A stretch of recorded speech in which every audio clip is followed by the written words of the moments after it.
We've been live. So, Jonesy, have you seen any of these that we've done in the past couple weeks? Not really. I've been busy. Do you know who Dragonman is, though, right? Yeah, I've been to his gun range or whatever. Oh, okay. So we have a gun little range / mechanic shop / museum / surplus store / house / groupie sex mannequin hideout. Yeah, he's got a lot of Yeah. So you've been there? Yeah, a couple of times. Yeah, I've shot there. It was a nice place to just go plink, and he had a lot of guns. Oh, was that when you were in Colorado? Yeah, I was stationed at Fort Carson, so.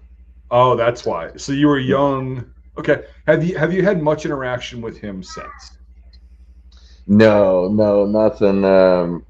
I just sometimes I'll see him on, YouTube or something. But have you heard and seen the things that he says and what he has and whatever versus? So you never seen any of those videos. Okay. So you're going into this. You're familiar with him personally because you've been to his place. Yeah. So what we've been doing for the past couple of weeks is we've been just doing random videos of his, right? In his museum, quote unquote. We'll get deeper into it as we go on, like not just the museum, but like his shooting, his personal house and whatever. Apparently there's a bunch of sex dolls dressed up as nurses at some point, which we probably should get to this week. Mike, have you gotten any farther on that investigation? I found out the video, but I gotta find it again. So yeah, someone sent me like the actual video that it is. So yep. So basically, Jonesy, is we've been just kind of very politely and very professionally dissecting his videos, and one of us has been professional. I really hope you're not talking about yourself because that's, I am nothing but a professional. Well, I don't know. You and Jonesy, I don't want you guys to talk too much directly to each other because then you guys will devolve into this redneckery bullshit accent. You act like that's not the reason you try to get both of us on here at the same time. Well, no, it was happenstance, and I didn't realize it was a bad idea until now. But sounds like you don't need you should probably plan a little better. But I don't like planning because I'm not organized and professional. And don't bitch about the consequences. I'm not bitching. I'm expressing concern. There's a difference. Okay. If you guys get into your little drawl fest, it's over. Nobody's gonna understand you. You guys are just gonna go back and forth and literally talk about nothing for hours. So, Mike, when you get that link, I don't know if we should start with that. What do you guys want to start with? He's got endless shit. What do you want to go? You want to do more of his Name a topic, genre-ish? Yeah. What's the one where he does the Nazi shit? That one. That one is fucking fun. Okay. Yeah, you want to do Nazi room? That one pissed me off so much. There's so many. Nate, come on. I'm trying to get Nate in here. You get Nate the Great.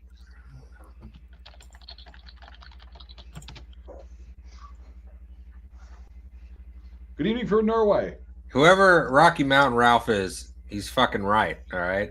I'm professional. All right. The museum director is professional. Yes, to be. Rocky Mountain Ralph is a fucking clown. Rocky Mountain Ralph is the only one that knows what's going on. Yeah, Rocky Mountain Ralph should be on here, but he's not because he's a clown.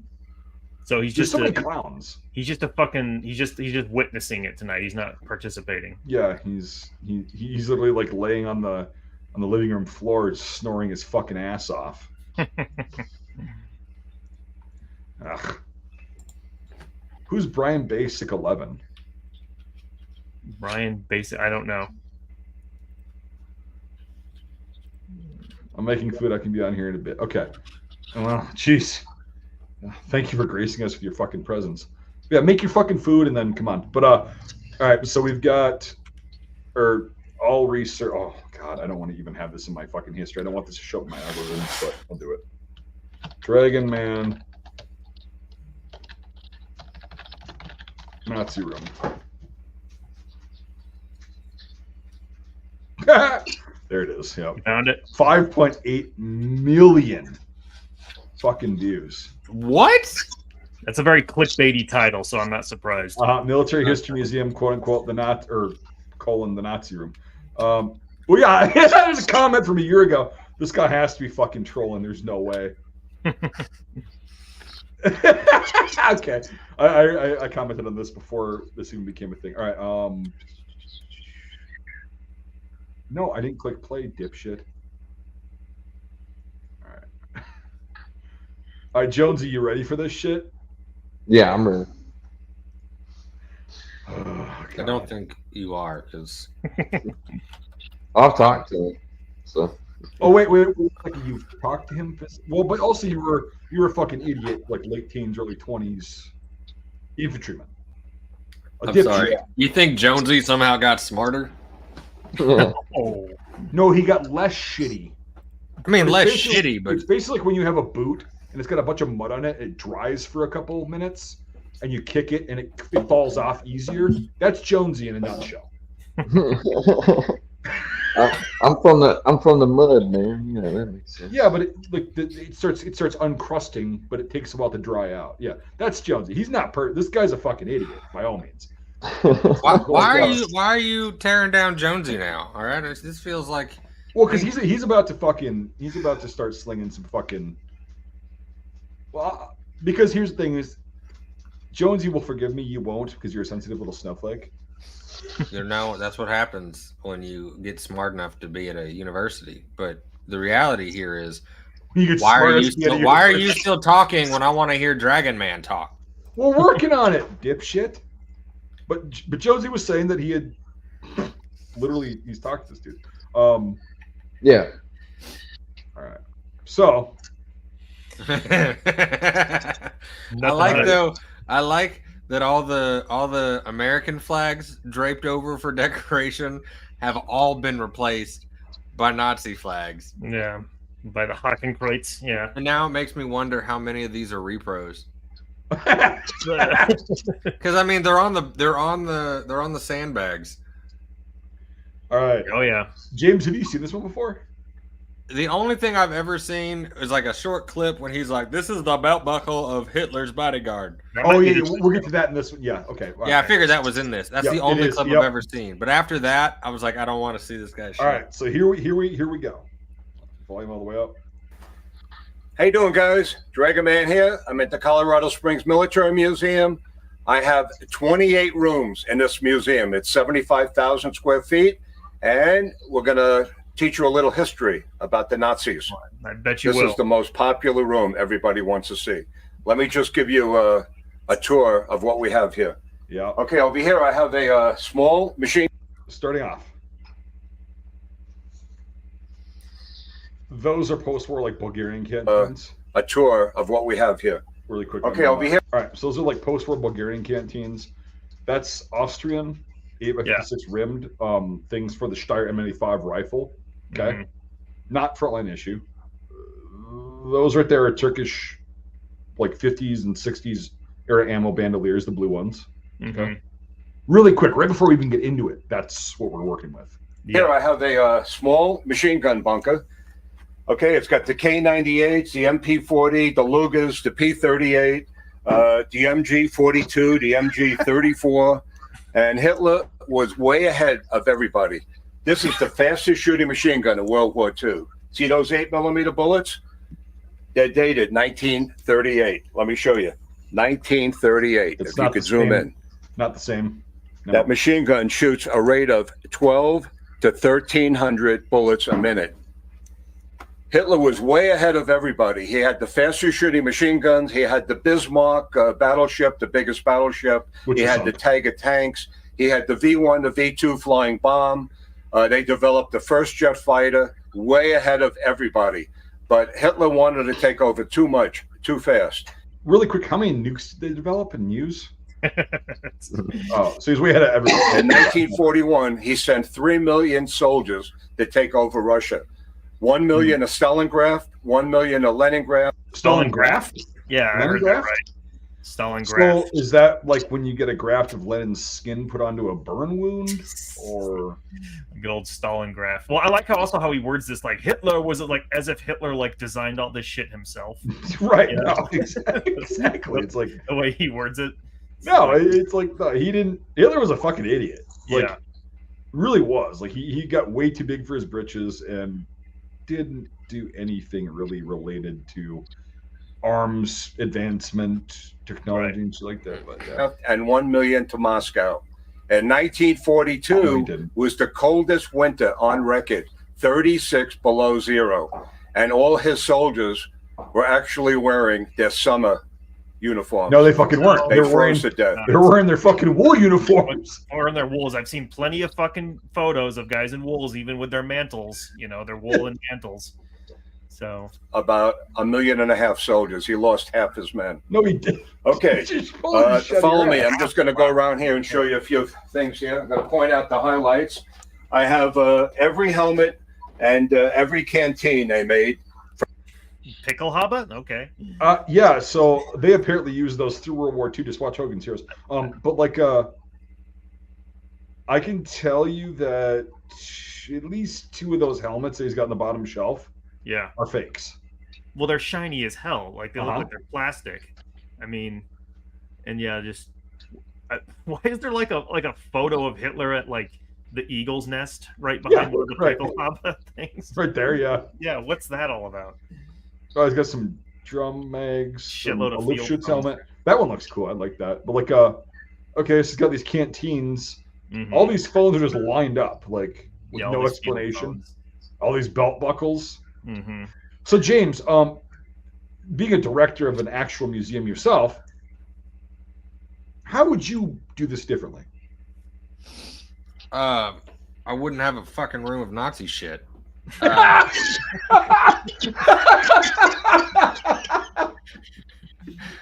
Yes.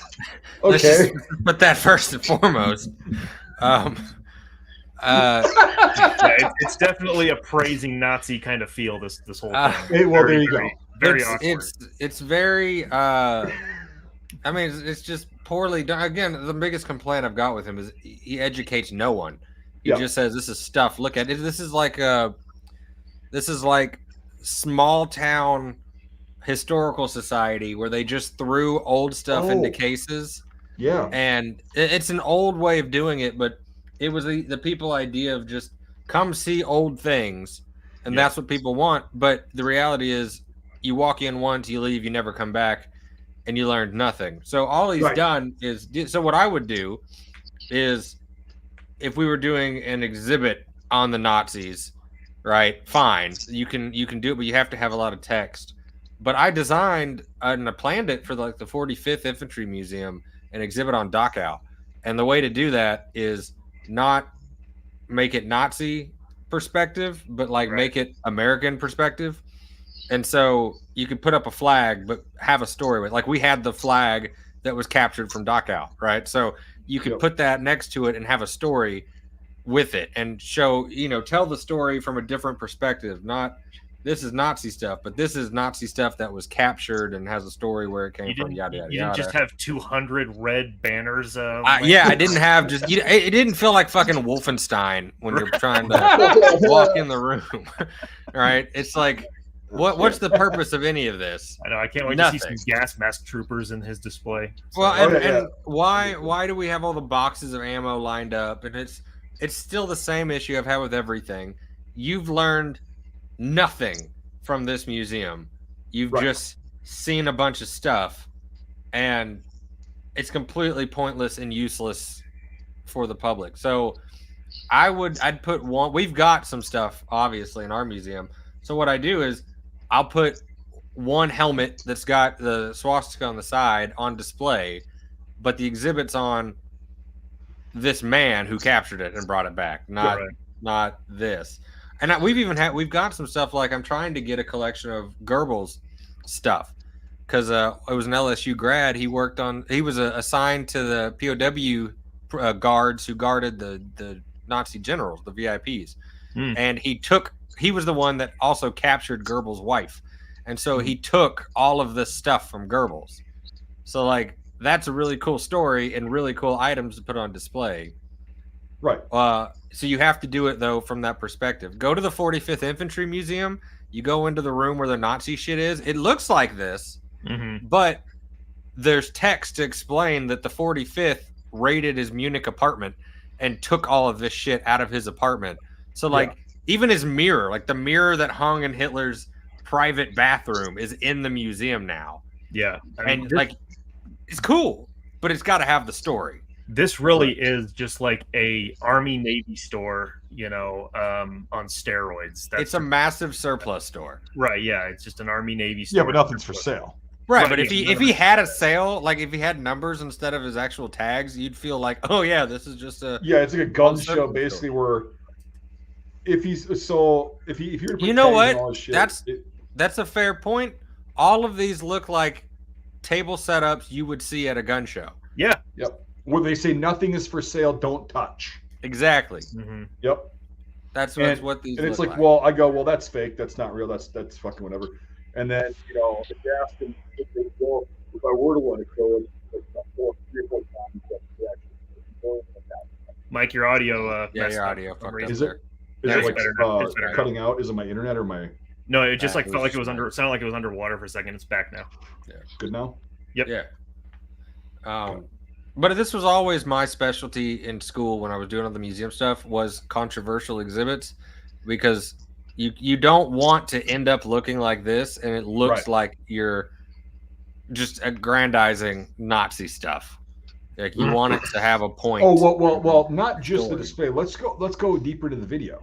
You can see what he says. Let's see what from 1914, World War I, right through 1945, World War I and World War II. Over here, these were all Kaiser helmets, over 100 years old.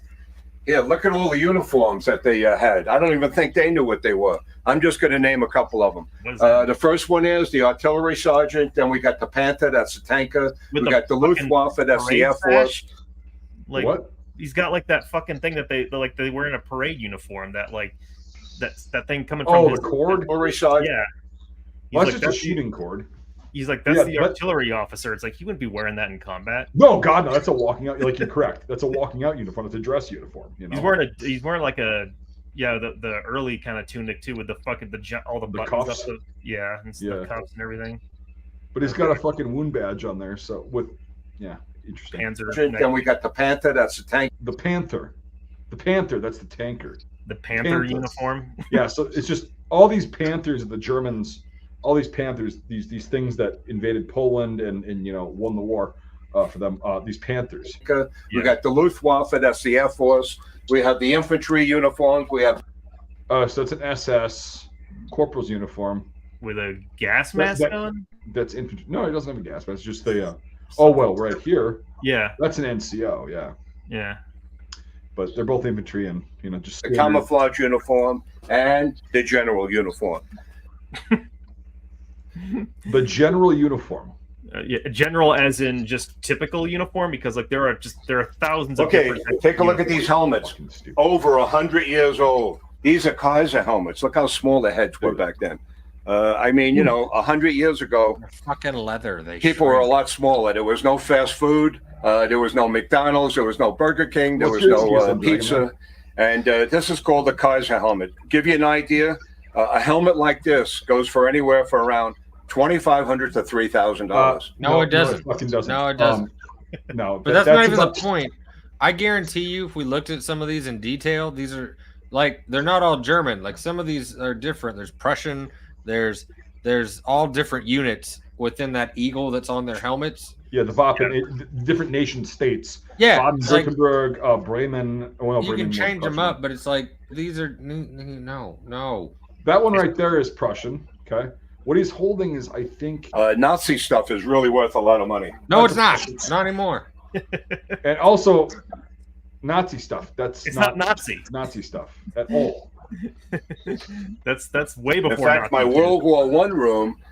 Also, really quick, James, we're talking about styrofoam on original boiled leather. That's really healthy.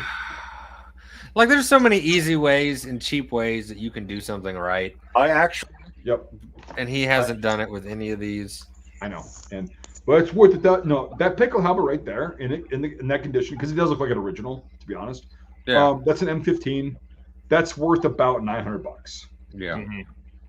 And he made this video fucking in 2019. So yeah, Well, it's always people that are like him. Yep. And again, this is just a museum complaint in general, but it's people like him that think A, something's old, it's valuable, or B, they think somehow it's rare. It's like people will come in with a Nazi flag and be like, well, I have something really rare, really expensive. And I was like, no, there's millions of these. Exactly. Like, this is not expensive. This is not rare. Just because you've never seen one doesn't mean I haven't seen 25 this week. That's a thing I've seen amongst a lot of fucking old guys, is where they'll be like, they'll bring in a helmet. Like, I remember one time on Antique Roadshow, someone had an M1 helmet. And they're like, this is worth thousands of dollars. Like, I could get that on eBay for like $50. Yeah, well, and it's always these ones that we get, and people call me, and this happened at all the museums I've worked at. It's like, well, I have something really rare and valuable, and it's just some generic banner armband, and it's like, okay, cool, but like $60. Yeah, but it's like it's not even worth anything to talk about it, because it's not something that's super rare. There's so many of them floating around. You just think it is. And then they think, well, because it looks rare, it belongs in a museum. It's like that, the idea, what do they call it? Museum quality. Museum quality is I fucking hate that word.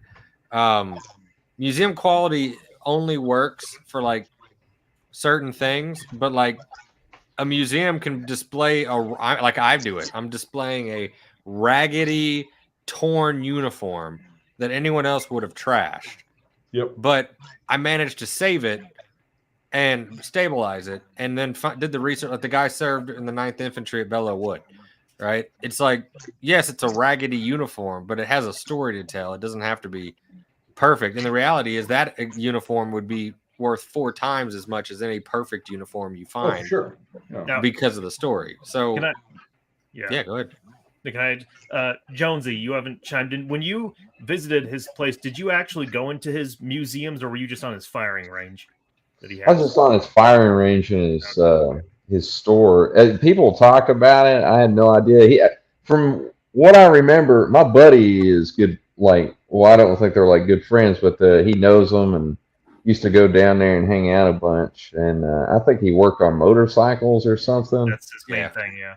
Yeah, and but when we first walked into his store, he yelled something. I guess he said something funny. I don't know what he said, but everybody was laughing at us. And then, but he seemed all right. I mean, he usually did stuff for like vets or the Army, like you could come out there and shoot at a discount and stuff like that. So, and he showed us guns. So I can't really.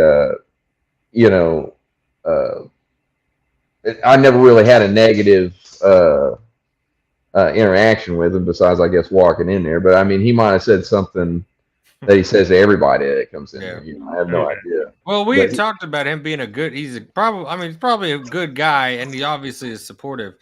I mean, we know Mike just has a bone to pick with everybody.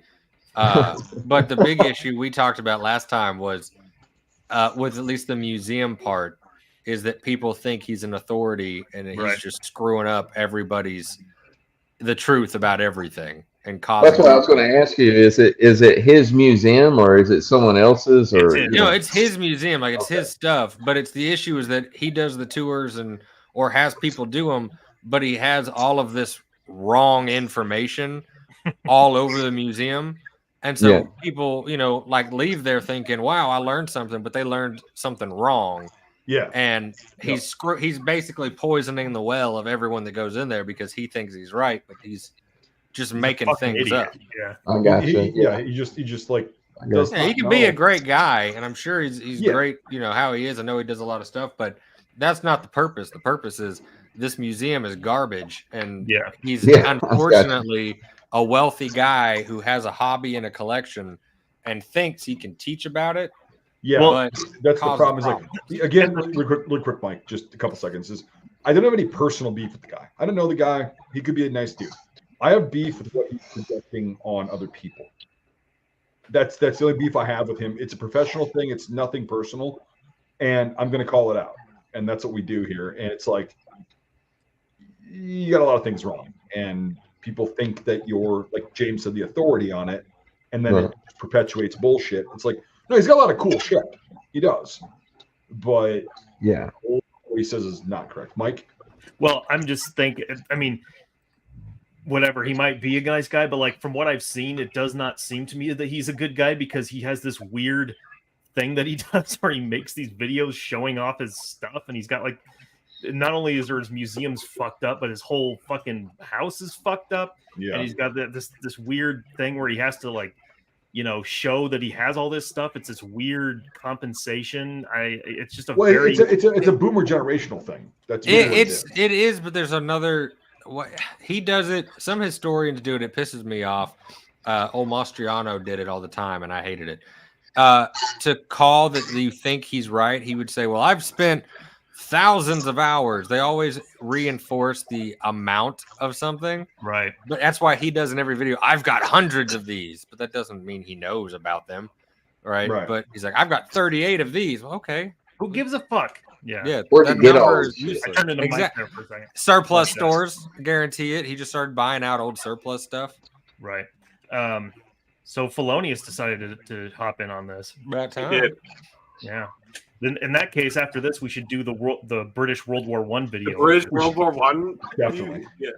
We'll Sure. get that done. All right. So I will keep going, please. Actually had to put the mannequins on my jigsaw in my shop to make the uniforms fit. That's how small people were 100 years ago. Okay, over here, I got every Maltese cross that they made in World War I and World War II. See, that's some collection. Okay, over here, this is a political uniform, just like Hitler used to wear in 1933. See, his pictures over here of him wearing a political uniform, just like the one you see. Right there, 20 years issue is that he puts a uniform and then a photo. And so your assumption as the viewer is that said uniform is said photo. One from the picture, yeah. That is a like something we always try to not like. If it's not the photo, you're like, this is a recreation, or this is yep. You have to say that, or else you're creating like, I saw Hitler's uniform at his museum. Exactly. No, he had a photo of it. Of this. Yeah. But if you don't, you're creating a false sense of knowledge to these people. Yeah. And it creates just a bad environment for learning. Yep, It depends on how you present all this stuff. This feels like Danny's bedroom in American History X. If you've ever seen that movie, where he just had all this like fucking like trash on his wall that's all just like pro-Nazi. Like that's what this feels like with all of these photos and flags and everything. Years ago, I paid $6,000 for that uniform. It was made in. He even put the mustache on the mannequin. Yep, exactly. You a bunch of incorrect Sharpie marker. Yeah, and also Hitler's hat never had that insignia on it, and that is not fun side story, real quick. One of the guys from the 45th, when he got into Hitler's apartment, he went into the closet and took all of Hitler's uniforms, and he mailed them home. But he was afraid someone might steal them if he put on there like this is Hitler's uniforms. Right. So he didn't tell his wife that what they were. And so she gets this package with lots of uniforms. Yeah. And she's like, what the fuck is this? And she goes through it all. There were no instructions on what it was, why he sent it. And so she tossed all of them in the dumpster. But she kept this really pretty cloak that she liked. And then she went and had it hemmed to fit her. Well, then after the war, he comes home and he's like, where are the uniforms? She's like, I threw them out. Why did you send them to me? She's like, but I have been wearing this one all over town. And he was like, that's fucking Hitler's. Like, you tossed all of Hitler's uniforms, and you've been wearing Hitler's cape for the last year and a half. And she got mad at him, and he donated it to the museum because he was a volunteer there. Yeah. And so it's there on display, and they did a great job where they put the cloak, you can see where it's been hemmed, and then they put a photo of Hitler wearing it, and then the story, right? So it's like, that's the photo, the artifact, it works perfectly. In that description, did you put this is where the MGTOW movement started in 1945? That explains why. It's what he wore with Mussolini a lot when he would go to Italy. Yeah. But it's like, so again, anyone that claims they have Hitler stuff, a lot of Hitler stuff got thrown out by a housewife in Oklahoma. And it's in a landfill somewhere. Don't ever trust women with fucking historical shit. I've heard so many stories of fucking guys' wives and stuff throwing things away. It's like you. Yep. Every man in the 1950s hit his wife. If you ever go to the 45th Museum in Oklahoma City, go see Hitler's cape and hear about the woman who was pissed the fuck off about it. Well, I'm glad it went to someone who appreciated it, though. Well, I was like, before the stream started a little bit, I was listening to some tunes, and 303 Don't Trust Me came on. Just throwing that out there. Berlin, from the hat to the boots. Okay, over here, I'm going to show you something. You'll probably never see another real one anyway. I talked to museums all around the country for over 25 years. Most of them heard about it, but nobody I talked to has another one. In 1933, Hitler's bodyguards, the SS, was issued 15 gun belt buckles, right? They shoot 3 bullets out of the belt buckle. And I have one right here. The one I have, the serial number is number 1. Right here. Check it out. If you zoom in real close, you can see it says SS number 1. All engraved, made out of sterling silver. That's worth a lot of money. It actually, you push the lever on the right side, the barrels pop out like a mousetrap, and on the left side is the 3 firing triggers. They shoot 22 short bullets, and see the cuff band? It says Führer's headquarters. That's what the SS guy would have had on his left sleeve. That's very, very rare. I mean, I'm Germans, way ahead of everybody. Let's say I'm Hitler, right? And all these mannequins were SS guys protecting me, right? The Allies, the Americans just came. We have to put our hands up. They take away our K98s, our MP40s, our Lugers, our bayonets. Who would ever think that they have a gun belt buckle to shoot their way out? Thrust our dicks. Pretty smart people. I give them that credit. And fire 3 22 shorts wildly in the crowd. That's going to save everybody. Yeah. Also, I'm pretty sure if Americans saw an inch-thick belt buckle made out of silver, they're taking that. Yeah, but also, this is like the very class. So, my very first item I ever bought, like when I got into history as a kid, first thing I ever bought was a little Nazi pin from a flea market. Right? Went home, started doing my research. It was a fake. And that's when I started researching about, all the Nazi fakes. And it sounds like it's exactly his story. Like, what are the odds? 1, he's got number 1 ever made. But 2, what is the documentation that these existed? Because he probably learned it from the guy he bought it from, right? Who told him about these things. Yeah. And it's always, because that's how most of these fakes get promoted through. In the 70s, it was someone made them, told someone about it, and then word of mouth spread of this rumor about this thing. Exactly. Yep. No provenance as to where it comes from. Like anything I put in my museum, I will not display anything without provenance. Right. I won't put, even if it's the coolest thing in the world. If it has no provenance, I'm not putting it out there. I bet this guy probably has like 1 2-drawer file cabinet. And most of it is just like bills of receipts. That's probably like all of his documentation for everything he has. So. No documentation. Certificate of authenticity. It's just a napkin someone signed their name to. Yeah, this shit's real. That's what Jones, you should start making just Coyote Green ACUs and or Coyote Brown, not green. Coyote Brown ACUs, and saying, "Hey, we were issued these as the test thing." When I was in Kyrgyzstan in 2009. This is the real deal, man. This is the real deal. Well, it says made in China. Yeah, they're made in China. It was an experimental thing. They wanted to outsource it. It wouldn't get traced back or whatever. You could start some shit like that. Right. You should do that. You should. And you got all the guys in the 80s, the 70s and 80s, the bikers that were like, yeah, Nazi stuff. Yep. And so it was really easy to sell them bullshit SS. So it was a huge market of making shit up like an SS belt buckle that shoots 22 shorts. Right. Well, even like most SS helmets that I've seen like going on auction sites or whatever, I'm like, that's a fake. And I'm not a fucking expert, but I'm pretty savvy on German helmets. And I'm like, that's an obvious fake. They're going for $500-600. And I'm like, oh my God. Well, some of them are so bad too. Like If you've looked at enough German helmets, you can just tell by the shape. Oh, Right. yeah. Well, no, I'm not even talking about the helmet itself. Like the shell is legit, but like the SS decal is so fucking fake, and it's, you know, it's funny. Like we were talking about this because like today, somebody I went to high school with just messaged me out of the blue today and is like, "Hey, my husband's grandfather apparently brought this back from the Second World War. Want to know if it's legit? It's a legit German M35 helmet that was reworked and painted the Dunkelgrau in like 40 and plus." And I'm like, "Yeah, it's legit and everything." And she's like, "Well, okay, yeah, we're just wondering if it's real or not." I'm like, "Yeah, it's real because it was sitting in an attic for fucking for the last like 80 years." Yeah, it's a single decal here. It's a really nice piece."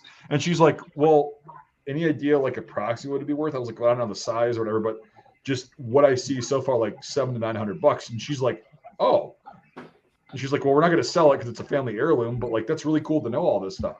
That's legit because there's no like bloviating, there's no like fucking weird story behind it. It's like apparently Grandpa brought this back from the Second World War. I was like, "What was his job?" "Infantry."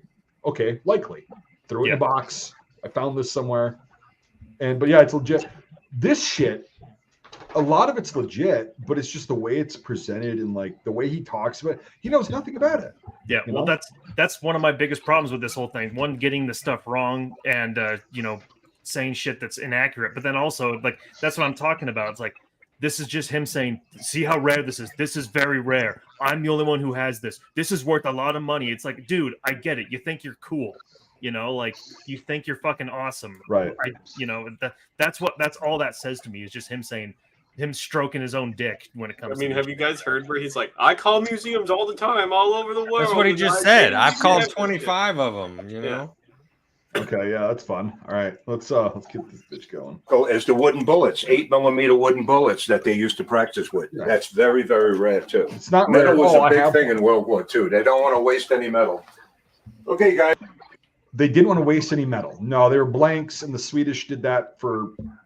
Let's come around the turn here. This is called a Panzer Shrout, like they used in Saved Private Ryan. Panzer Shrout. What the fuck is up with the way the shield is placed?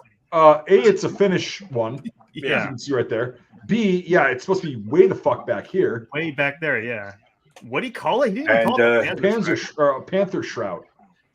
Okay, if you want to go to here, I'll just replay it. You can hear it. Around the turn here. This is called a Panzer Shrout, like they used in Saved Private Ryan. And here's the shells that it fires. I have 2 live shells over there. No, it's a Panzer Faust. Those are Panzer Faust. Yeah. And they're also painted the wrong color, but hey. It should be Ordnance 10, but who the fuck am I? Yeah. See, since this is my personal collection, everything in my museum could work. So those are live explosive rounds just sitting behind glass, and there's no way that the ATF ever... He is technically correct. What? Technically about what? Private museums, and again, you have to call them, you can't call them a museum, which is kind of the issue here.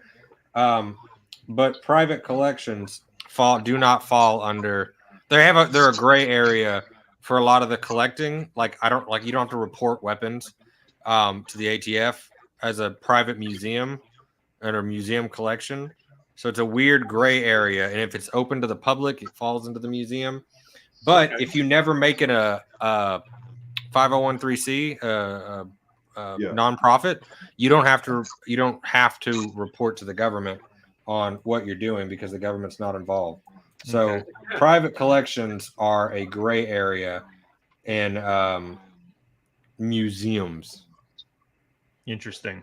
Because I don't have to report things, even though I'm a regulated museum. Right. But it's like, what are the odds that he has like 4 fucking shape charges sitting right there behind glass that are painted like Dunkelgrau or something, like all drab? Yeah. I'm just saying, someone should probably investigate this shit, but technically he's not fully mistaken here. Okay, well, good for him. We have nothing to do with the government.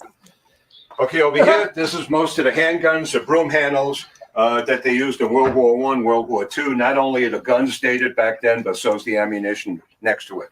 Here's the infantry bicycles, or Red Cross bicycles. I got souvenir flags. where they took these flags off a government building, let's say in Berlin. Each guy in the squad, 8 to 12 people would sign the flag, and each guy would take a flag home. It's a souvenir flag. I hung this one up because not only does it have the soldier's name on it, but it has the address in America where the soldier lived.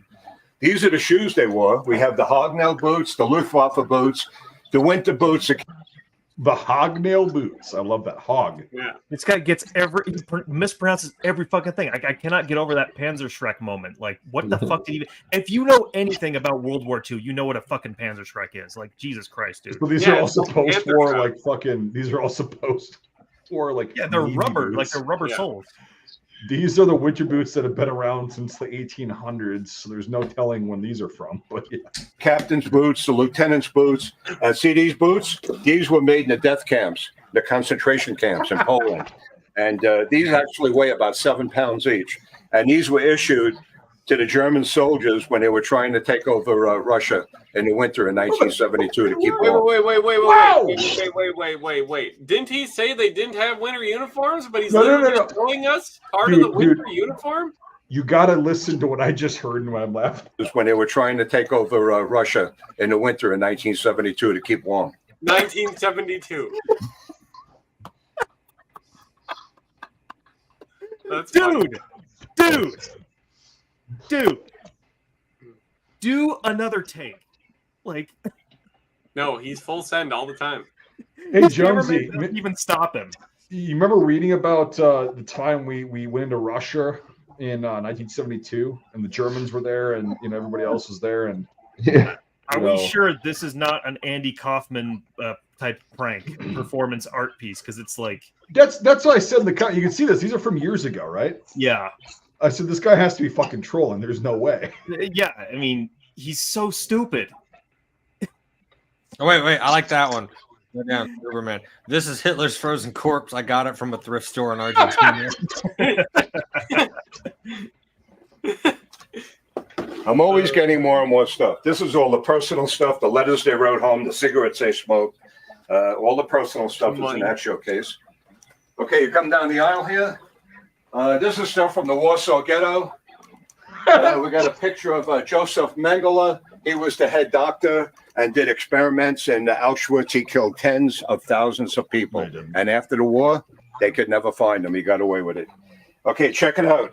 Look at the ice pick from Buchenwald concentration camp. Oh, okay, so let's go back just a little. Got away with it. Okay, check it out. Look at the ice pick from. Yeah, that barbed wire. It's the real deal. It's from the Warsaw Ghetto. The modern day pasture wire, yeah. Oh, that's not even modern day. That's like fucking. That's like an 8-inch gap or a 7-inch gap. Yeah, just regular pasture wire with 2 barbs. Each. It's like no. Yeah. German wire it looks like it makes you cringe when you look at it. How many barbs there were on it?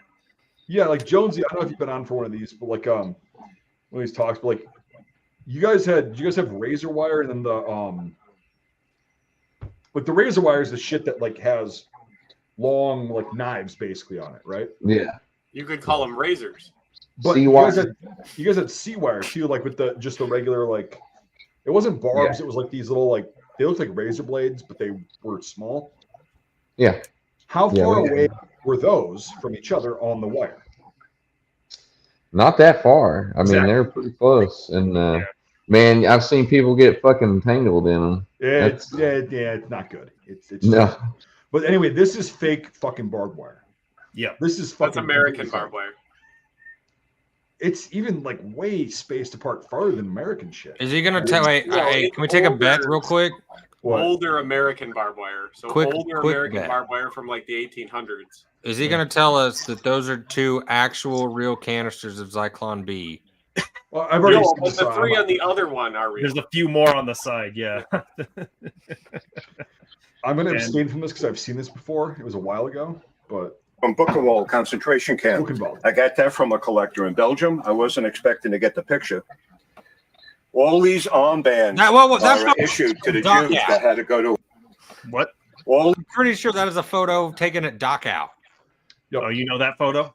Yeah, because they asked the prisoners at Dachau to reenact how they operated the crematorium, and they photographed them all as part of the. I'm almost certain that photo was taken at Dachau, and he's over here talking that it's from Birkenwald. I mean, one crematorium, another crematorium. I mean, I found the photo. I found the photo on Google Images just now. From Dachau, right?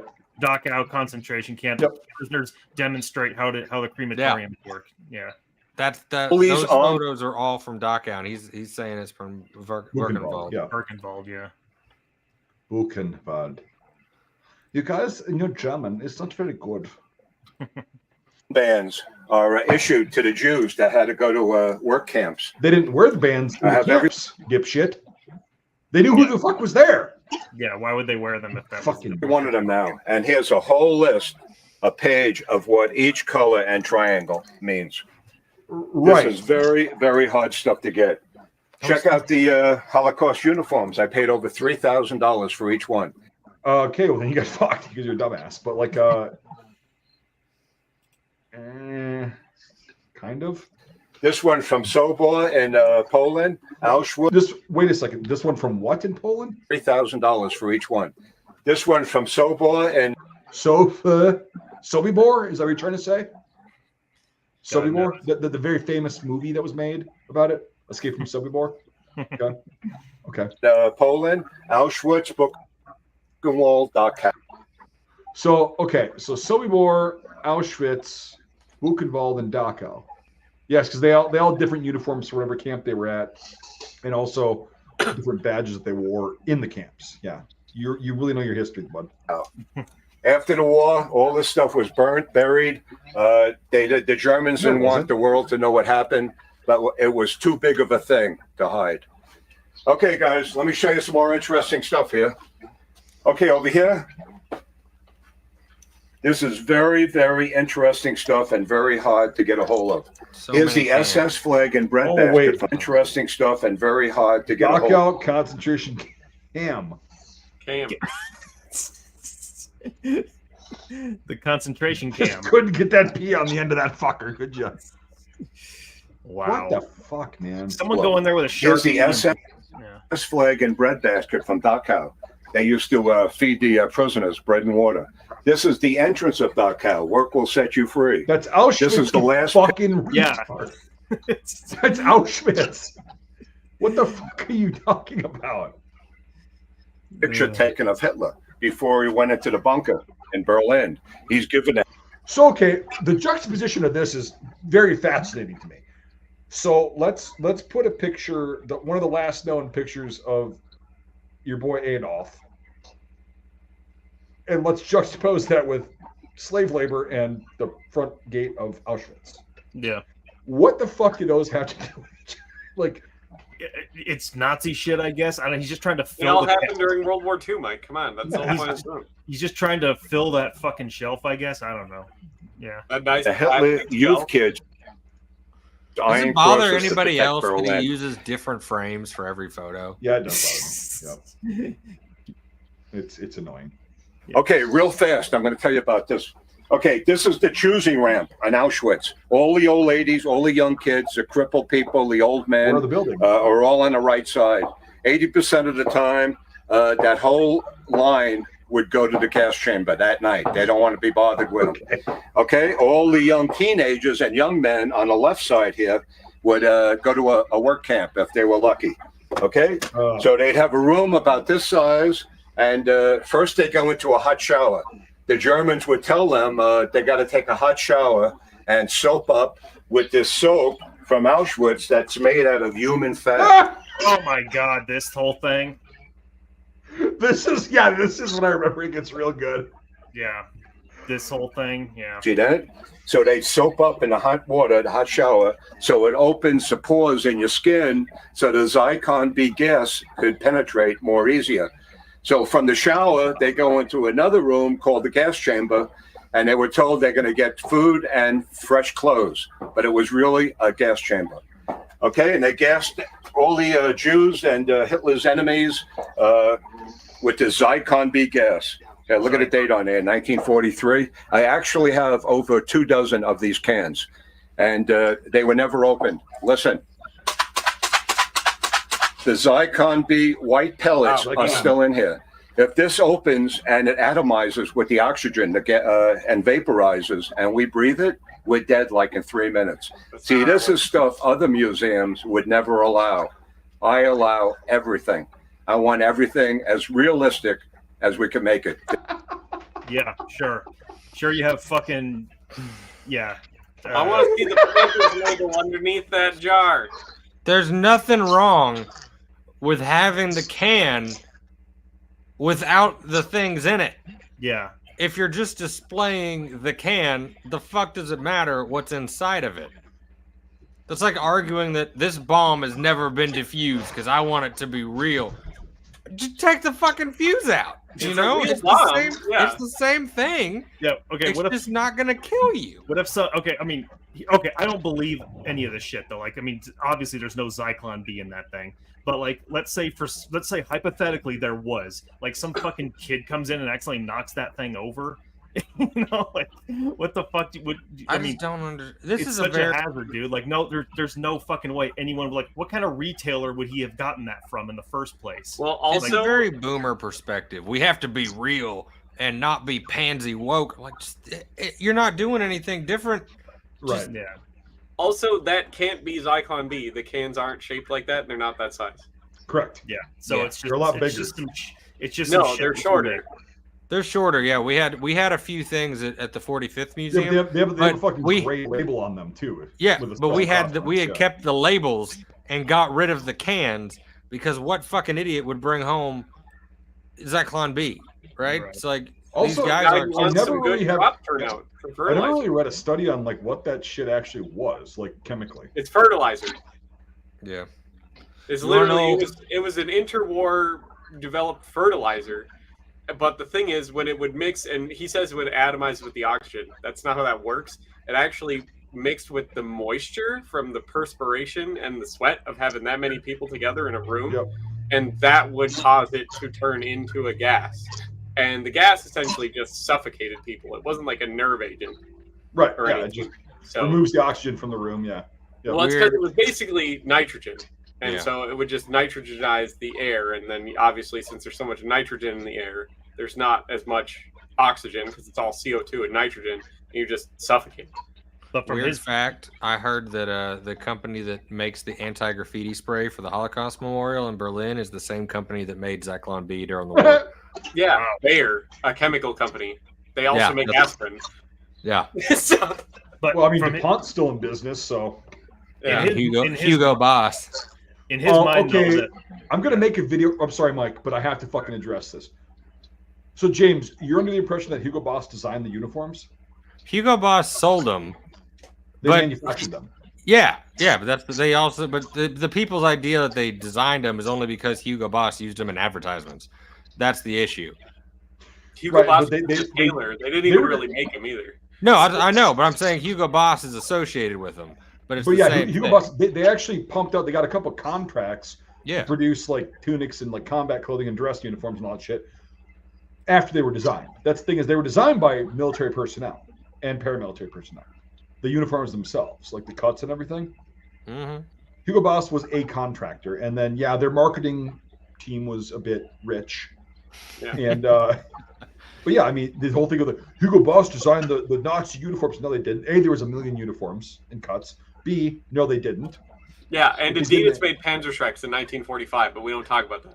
Panzer Shrouts, or whatever you say. Panzer Shrouts, yeah. Panther, yeah. All right, let's keep going. Panther Shrouds. To teach people about history. Okay, so so the whole crowd from the shower just went into the gas chamber. They're all dead, like in 4 or 5 minutes. They're all laying on the ground. The Germans aren't going to go in there and pull them out. So what they did is they have these young men, and the inmates would call them Jewish rats, right? Because they're helping the Germans, but they had to help the Germans, or else they'd go into the gas chamber. I got this from a rabbi. See that? They'd wear these on their uniform. See, on the right or left side, and that means they're a Jewish rat. They're helping the Germans. So the Jewish rats would go into the gas chamber. They'd use these claws. I have 2 of these claws. The serial number on this is 324. Okay, check it out. 324. See that? and they'd go into the room. They're all laying down dead. They'd put this around their wrist or their ankle and squeeze it like that so it would lock, and then they could pull them out and stack them up just like this picture here outside the gas chamber. See that? And after they're stacked up, look at this. They'd hit this trigger. See this trigger? And that would release the body. See that? If you were lucky enough to go to a work camp, you would get one of these passport books. I have about 15 of them now. Okay, let me show you this. I have about 15. This is a passport book to go to a factory. Here's the prisoners from the Holocaust at the going to a factory making things for the Germans. Okay, this is a picture of the fella that went to a work camp. If you notice, it's riveted to the paper, so you can't change the picture. Okay, see the approval stamp? See it's round, the approval stamp? It's stamped. Okay, check this out. I have the original stamp. No, you don't. You have an think of original that? stamp. It's not the fucking one that stamped that fucking book. Yeah. I'm always getting more and more stuff. Okay, guys. So anyway, one more thing I want to tell you. Let's see. Okay, Herman Gording. He committed. Who's Herman Gordon? On a side note, aren't those books Verpasses that only applied to Germans? Because, yeah, German civilians. Yep. Yeah, so it's he's over here talking about it like it's if you're lucky enough to be a prisoner to go to a work camp, then you got one of these books, but it's like he has no fucking idea what he's talking about. These are not workbooks for fucking Jewish prisoners. No. Yeah, he has literally no fucking clue and just a suicide with cyanide. And who was the other guy? Hemrich Hemmler. He was Hemrich Hemmler. Are you kidding me? Never heard of her. The top SS guy, right? They both killed themselves with cyanide. No, Himmler didn't. Okay, what they do He's got the actual is they carry these little capsules somewhere in their uniform if they don't want to get captured, tortured. Here, look at that. I don't know if you could zoom in and see that, but it says SS on it. I can't. Did you see that? No. Okay. No. Well, anyway, it says SF on there. And here, check this out. So they'd hide this somewhere in their uniform. If they don't want to live, they kill themselves. Watch this. German cyanide. Cyanide. See that? Look how that comes out of the container. Okay, I'm going to do it again. It's glass, and you put that in your mouth. You break it. The cyanide would foam up your saliva, and within 3 to 4 minutes, you're dead. Right. See, this is SS, German, World War II, cyanide. It literally shuts down your respiratory system. Your respiratory system, and you nervous system. basically suffocate. Yeah. Yep.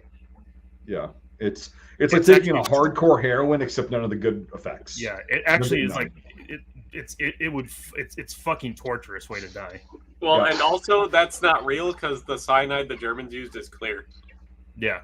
Well, it was also powder based. That's the thing. It's like it was not liquid because liquid. No, they had liquid ones that came in the glass vials. But... Yeah, but it's not fucking dark brown. It's not like a dark. No, it's color. Clear. Their cyanide was clear that they used. So. Fucking God. Yeah, because the powder was white. So yeah, it's like fucking. Just put some red food coloring in something. Yeah. Okay, guys, if you want to learn a lot more about everything, you come and see me on a Sunday and go through my military museum, and you'll really learn a lot. You should bring your kids. Tell the kids to bring a notebook and a pen, and I'll teach them stuff that they're never going to learn in school. They don't learn it in school because it's not true. Yeah, and Jesus Christ, what a fucking goon. Yeah, that's great. So, okay, really quick, Jonesy. Now that we've gone through our first little kind of video, what do you think? Well, man, he's just trying to make money. It seems like if that's it. No shit. Yes. You know, so I'm so used to people just talking, and to me, it just sounds like he's just kind of talking, just trying to do some salesman shit. And 1972.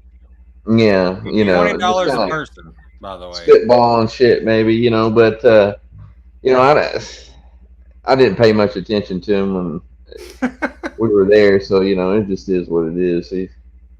Is that still exist or what? Oh, yeah. It's $20 a person. Yeah, just the other day okay. he posted his Japanese room, which He also, if you still have your uniform from when you were at Fort Carson, you could send it to him. It'll put your picture up and your uniform up in the museum. Yeah, something like that. See, he was always doing something with like the army and the vets and like. Yeah, you can come do all the stuff with him, but he needs your pants as payment to put in his. yeah, my cash. Yeah, my $20. But I don't know. His range was the shit. Have y'all ever been to his place? No. No, yeah. We just I don't know, and he might just be a guy that's just like an old boomer, like you're saying. Like he drinks, he works on motorcycles, and he's just kind of talking at his butt a little bit. I don't know. He's just that's basically what it is. Kind of, I guess. But the problem is like we've met people like that, and it's like whatever. Who gives a fuck? But like this guy has got such a fucking following with like younger people, and it's like, dude, our goal is to like just get shit how it was and like teach people correctly. Yeah. He does not share the similar mindset. Yeah. He's got the only one, so he knows about it. Right. He's just making money. But we just I mean, this is like next level nerd shit. Like diving into this. This is like oh dude, some of the stuff but me just having common knowledge and just listening to him talk, there's entertainment value in it. Yeah, it's whatever, man. For sure. Yeah, I don't know. I hate to say it, but I just don't have an opinion on him. He's just no, that's fine. Like just a wow, we don't have an opinion on something because it doesn't matter. Like that's right, exactly. Exactly. It doesn't matter. Like, but like we're sitting here, like because Jimmy is like he's got that museum. He's the director of, and so he takes his job seriously. Yeah. I just want to portray shit how it actually was and how it should be taught, so it doesn't get warped over time. And so he's got a baseline knowledge of everything, but sometimes it's even less than base. It's like saying like for instance, this happened the other day. My grandpa was in the Lost Battalion in World War One. Huh. Okay, so I checked the files. Yeah, he was in whatever it is, Company K 307 through whatever it was correct, but he showed up as a replacement in like November. Or the opposite, he was, but he got wounded in August and then evac'd out. Like he wasn't a part of the Lost Battalion. So everyone tells it like that, Lost Battalion, but the technical truth of it is not true. Yeah, he was part of the 77th New York. He wasn't a part of the Lost Battalion. Yeah. I get that 100%. I would, me personally, go if I went to his place and he said it was a museum, I wouldn't think it's like a professional museum at all. I would just be like, it's just a guy that's bought a lot of shit.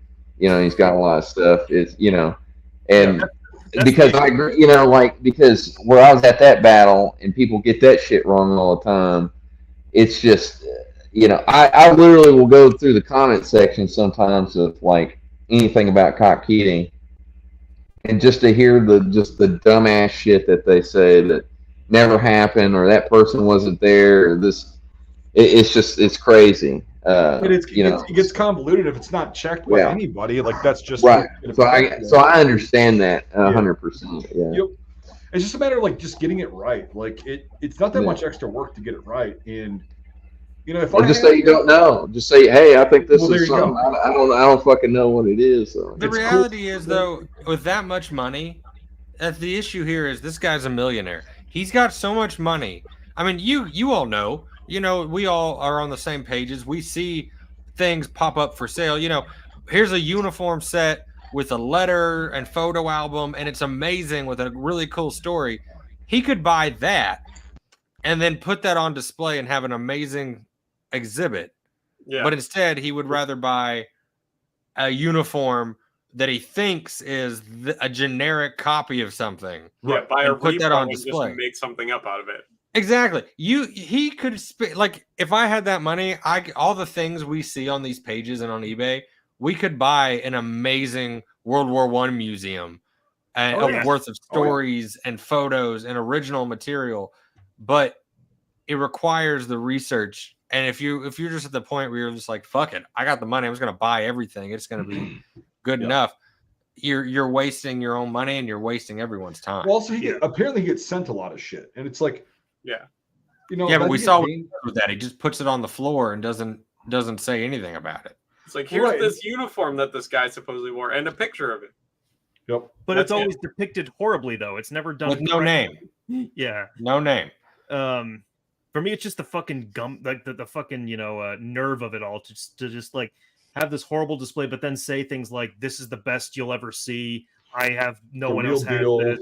Yep. Yeah, the real deal and all that shit. That just really. And on that note, should we watch another one or? Oh, we can definitely watch another one. Jonesy, I think he hit the wrong. Oh no, he had to go. Don't you? So. Okay. Yeah, you pull up the British shit. Yeah. Yes, I want to see. I want to see. Mike, can you pull it up and send me the link? I'm gonna go. The dog's being the dog. So I'll be back in about 3 minutes. All right, I'll send it to you through Discord. Number one British shit. Oh my god. Yeah, that's the one I'm looking forward to because, I'm very much a novice when it comes to that subject, but I know that's like your field. It's my field. I got a whole Canadian guy standing right next to me there. You can see all this cool stuff. Yeah. So I mean, all original shit too, which sucks because that mannequin is like 10 grand's worth of shit. See, so you could then you actually could say this is the real deal. It's all unissued stuff.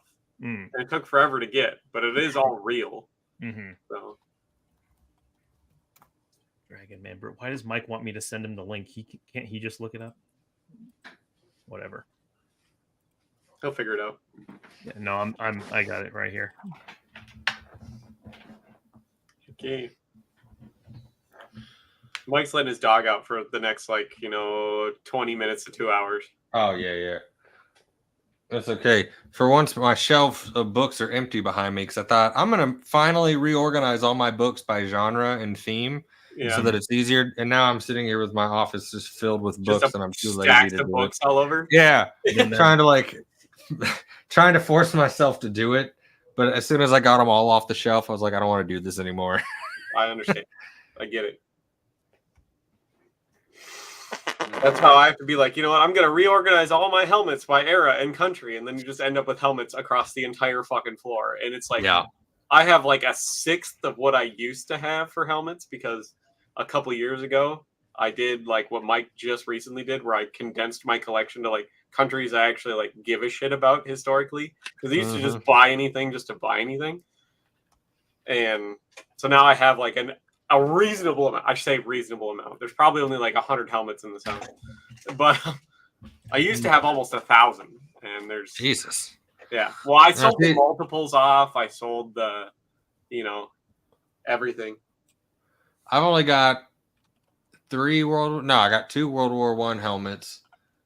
One of them it's a Marine Corps helmet I bought on eBay because some guy didn't know what it was. So I paid like $100 for it. But it's a named, painted Marine. And then it turns out it was a Marine I wrote about in one of my books beforehand. And I didn't know. Better. Yeah, so that was nuts. And then I've got a couple civil defense helmets, and that's it. Because I'm not good at helmets. Well, I've got civil defense helmets, and then I have like I will pull a Dragonman real quick. I have the rarest civil defense helmet ever created. It's civilian defense from World War II. It was a program that they kind of created for like 2 weeks in theory, but then they got rid of because they didn't do anything with it. And I have a helmet with the insignia on it. And it's the only one, any of the collectors or the museums people that I've talked to have ever seen. And we've kept a list of like actual evacuation squad stuff. And we know of my helmet, 2 patches, and 1 booklet. That's it? That's it. We can't everything find else, I'm sure got scrapped and junked. Probably, but it's like that. And like I know for a fact that helmet is the rarest of them all. But I can back it up with actual documents. Fair. And research to be like, no, this is super rare. Probably one of my coolest American helmets. I have an M1917A1 Kelly helmet. And I got it because it's a Navy helmet. And on the front, it still has its ship inventory number Really? painted on the front, and those are pretty rare because obviously the Navy kept those until kind of late World War II when they finally replaced them with M1s. You got a kitten. Yeah, we got 2 new ones. Oh. What's its Bite. name? Nope. This one's name? Toby. Yeah. Tobias. Tobias. Because he's got all Yeah. the beans. Yeah, you should see this. Come on. He's got to stop it. Stop it. Stop trying to inappropriately touch him. Right. So look at his pattern though. He's got like a perfect T. Oh, Oh yeah. like right there. Nice. And also he's got 6 claws per paw. Oh, one of those cats. Okay. Yeah, he's a polydactyl. So Yeah. Oh. well, you can't see it. He's like, yeah, but you can see there's 6. Yeah, I see it now. Yeah. Yep. He's just a little guy. He is. For now. Yeah, he's a very little Don't guy. worry, Remington's going to show him how to eat just fine. Well, he showed him how to cover his shit in the litter box, which was Oh, cool. good. That's good. Because this one would just like shit in the litter box, be like, I did good, and then just Yep. like jump out, and Leave. the turd's Yeah. still there and it stinks. And Remington's went up there and he's like looking at him and he goes, shh, shh, shh, shh, shh, covers it up. So he starts covering it up, and I'm like, yeah, good. That's But good. I have a cat that still doesn't do that. He just takes a massive shit and he like dips out, and it's like, Jesus Christ. And then the other cats will be like, ah, and they go over there and cover it, and they haven't figured out which one's doing it. So Damn. You gotta love cats though. yeah, they're, Mine's chilling on a box of Fallout shelter signs right now. heck yeah. I was So gonna take a picture. We got the other cat that we got, the female one. She's a calico, Oh and yeah. I'm gonna have her like I'm gonna get a picture where she's like all curled up and like comfortable, and then put an AK by her and be like Kalashnikitty. Yep. Cute. It's gonna be fun. Anyway, I've got the other one pulled up. Let me present the. So this is the World One British display. I can't This is gonna wait. be bad because like Devin I is. can't wait. Oh my god, it's gonna be so fucked up. And here, I'm in the Colorado Springs Military Museum, and last night I went to see that new Yeah, I'm movie, working on it. 1917, about the British, World War One, and I have a British display in the museum, and I see it. Shut up. let me show you what we have here. That was a very good movie. It showed what the soldiers went through, trench fighting during World War One. Yeah. The British, in 1914, the Americans didn't arrive until 1917. Okay, follow me. What the fuck is this? If you're interested in military history, I recommend you go see that movie, 1917. It was okay. It's all right. Yeah, it's okay. So when are we gonna get there? They forgot to walk This there is before my filming the British video. display over here. And if you go to see Well, that we're movie, after I'll show you a World few War things II. you're going to see in the movie. First of all, these are First Okay. of all, Yeah. I see fucking is that turtle helmet? Yeah. Both those uniforms are World War II uniforms. And Yeah. the equipment's World War II equipment. the rifles are number 4s. There's a number 4 on the right there. Yeah. Yeah. And on He's the got an left- SMLE behind there, though. You can tell by the Yeah, bayonet. with the bayonet, but like that's 2 number 4s, and then Now, before you guys look at everything, do you see all the boxes Mm-hmm. of ammo? Mm-hmm. Yep. And how they say Mark 7? Mm-hmm. That's not a World War II thing. That's It's not even a World War I thing. That's like a so I have one of those. I have one of those wooden boxes, and that's mostly POF shit. It's Pakistani. yeah. A lot of it's from like usually the 60s or 70s. Yep. So So good for him. He got them for pennies on the dollar back in the day, and just decided to Line the whole make a floor with World them. War One display. yep. Doesn't have a single World War I uniform yet. We've got Vickers, I think. That is right? Vickers. Yep. Yeah. Okay, and a bunch of post-war shit. Okay, let's just keep going. to the type of uniforms they wore. They were made out of wool, and when it got wet, I'm sure it took 2 or 3 days to dry. No, it doesn't. Okay, this is the type of Enfield that they use with the correct bayonet. See that? It shoots a 303 caliber rifle bullet. The bullet actually travels around 2,500 feet per second. like most right. There's Mark 1, Mark 2, Mark 3, different Enfields. We got the carbine is right over here. This is the carbine. The jungle I carbine. have all the carbine. World War II. Yeah. And it's also a number 4 pattern, which didn't exist until, granted, they started working on the number 4 pattern in 1939. There is examples that exist in 1939, but it wasn't generally adopted until 1942. So World this War is II, another gas masks. Yeah, all World War II stuff so far, except for, well, even that SMLE he showed, the actual number 1 Mark III, that could be a World War II produced Lithgow, yeah. Well, it could also be an actual British one. Like I said, Yeah, from like 41, yeah. Yep. Yeah. 40 or 41, yep. Jesus Christ. rifles that the British used in World War One and World War II. Nope. Okay. No, they fucking didn't. Jungle The carbine SMLE is in Burma, very end of the war. You can see jungle carbines, but they're very rare. That's World War II though, but like what I'm saying is like none of this he stuff has- is World War One yet. no, it's not at all. Okay, and check it out. If you go see the movie, this is the kind of searchlights that they had back then. See that? And no, it's not. the No, it's 38 not.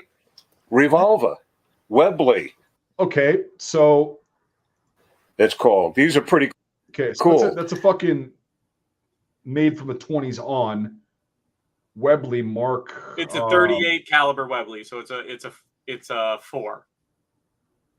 Yeah, Mark IV. And Yeah. okay, so if he was going to carry Webley as an enlisted guy, which not super common unless you're higher up, it'd be a Mark VI most likely. And Well, yeah, the But- Mark VIs came out at the end of World War One, and pretty much everything was going to be a Mark VI by World War II. well, it wasn't the end. Like mine dated 15. They came out in 15, and they were like fucking made in force. But they struggled to make them Yeah. during World War One, so there isn't a ton of them. But anyway, this end, I'm pretty sure, is that a Webley or is that an Enfield? Anyway, It's a Webley. those came out in the 20s, and with the 38 fucking long. Hey, you got to pull the cocking handle back. That is a Webley. See, and you push the lever over here. See, and the Well, that the pistol breaks, see, in half and pushes the shells out. Now watch that. So I'm going to push the lever. I'm going to bend it. Now look at that. See, it rises Yeah, it's a fucking Webley. Yeah, it's a break and pushes the shells right out. Now you can put 1, 2, 3, 4, 5, 6 38s in there. Oh, weird. See that? And you're ready to fire. Pretty cool, huh? This is, Yeah, I got a the few of type these. They- but I do like the completely mirrored Soviet Navy flag back there. Yeah. And then he's got that World War One supposedly trench light. That's actually a post World War II pattern. So it's I it's actually definitely have a post. World War One pattern Orlux trench light. And it's the same shape as that, but they're Yeah, much they're different. heavier, much kind of. They're like leather wrapped. Even they're weird. Use these right through World War One and the beginning of World War II. I'll use them through World War II and Korea, but Okay, over here, let's see. If you go see the movie, you'll see they shot down one of the airplanes. Is this an So I ad have a little for model of 1917? What's up?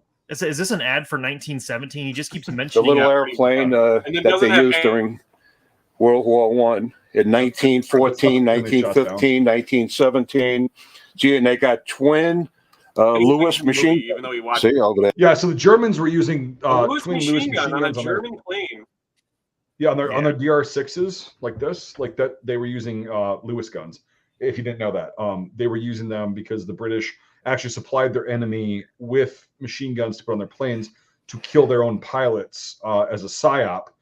That was Operation Panther Lauf, and people don't know about that. But no, he's really onto something here. The British gave the Yeah. Germans American On Lewis it. machine guns. It's great. Top, really antiquish. And this is the type of airplane that the Red Baron flew too. No, See? you don't say. The Red Baron and Snoopy. Yeah, so And Snoopy. See, read your history books. You'll learn all about this. Or if you want to learn about military history, come check me out this spring and summer when my museum is World open. War One D1 stuff. Definitely going to learn a lot if you take my tour. This is the world. Okay, over World here. War One room. Look at the bugle they used in World War One. In fact, it's dated 1917. If you guys could see that, 1917. the bugle. Okay, let's see if it still works. I mean, you can't even tell. Charge! Come on, over the trench. Oh, my Come on, man. fucking Let's get God. him. Sometimes I get carried away. Oh my fucking God. No, you're always Okay, guys. Okay, so let's see. Oh, yeah, they used the Sten machine gun in World War II, 9mm. See, I have all the Enfields in my show cabinets. And in the movie, they used the flare gun. I actually have the same type of flare gun that they used in the movie. Yeah, right over here. These are the British flare guns that they used in World War I and World War II. I mean, that's fully shit hanging on a shelf. And keep in mind, 90% of everything in my museum works, fully operational. Okay, over here, this is the type of gas mask that they used in World War II. Civilian gas mask. See that? World War II. And this is the helmet they wore in World War I and World War II.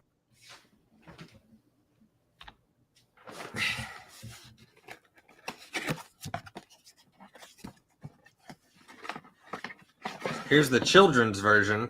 Yeah. Yep.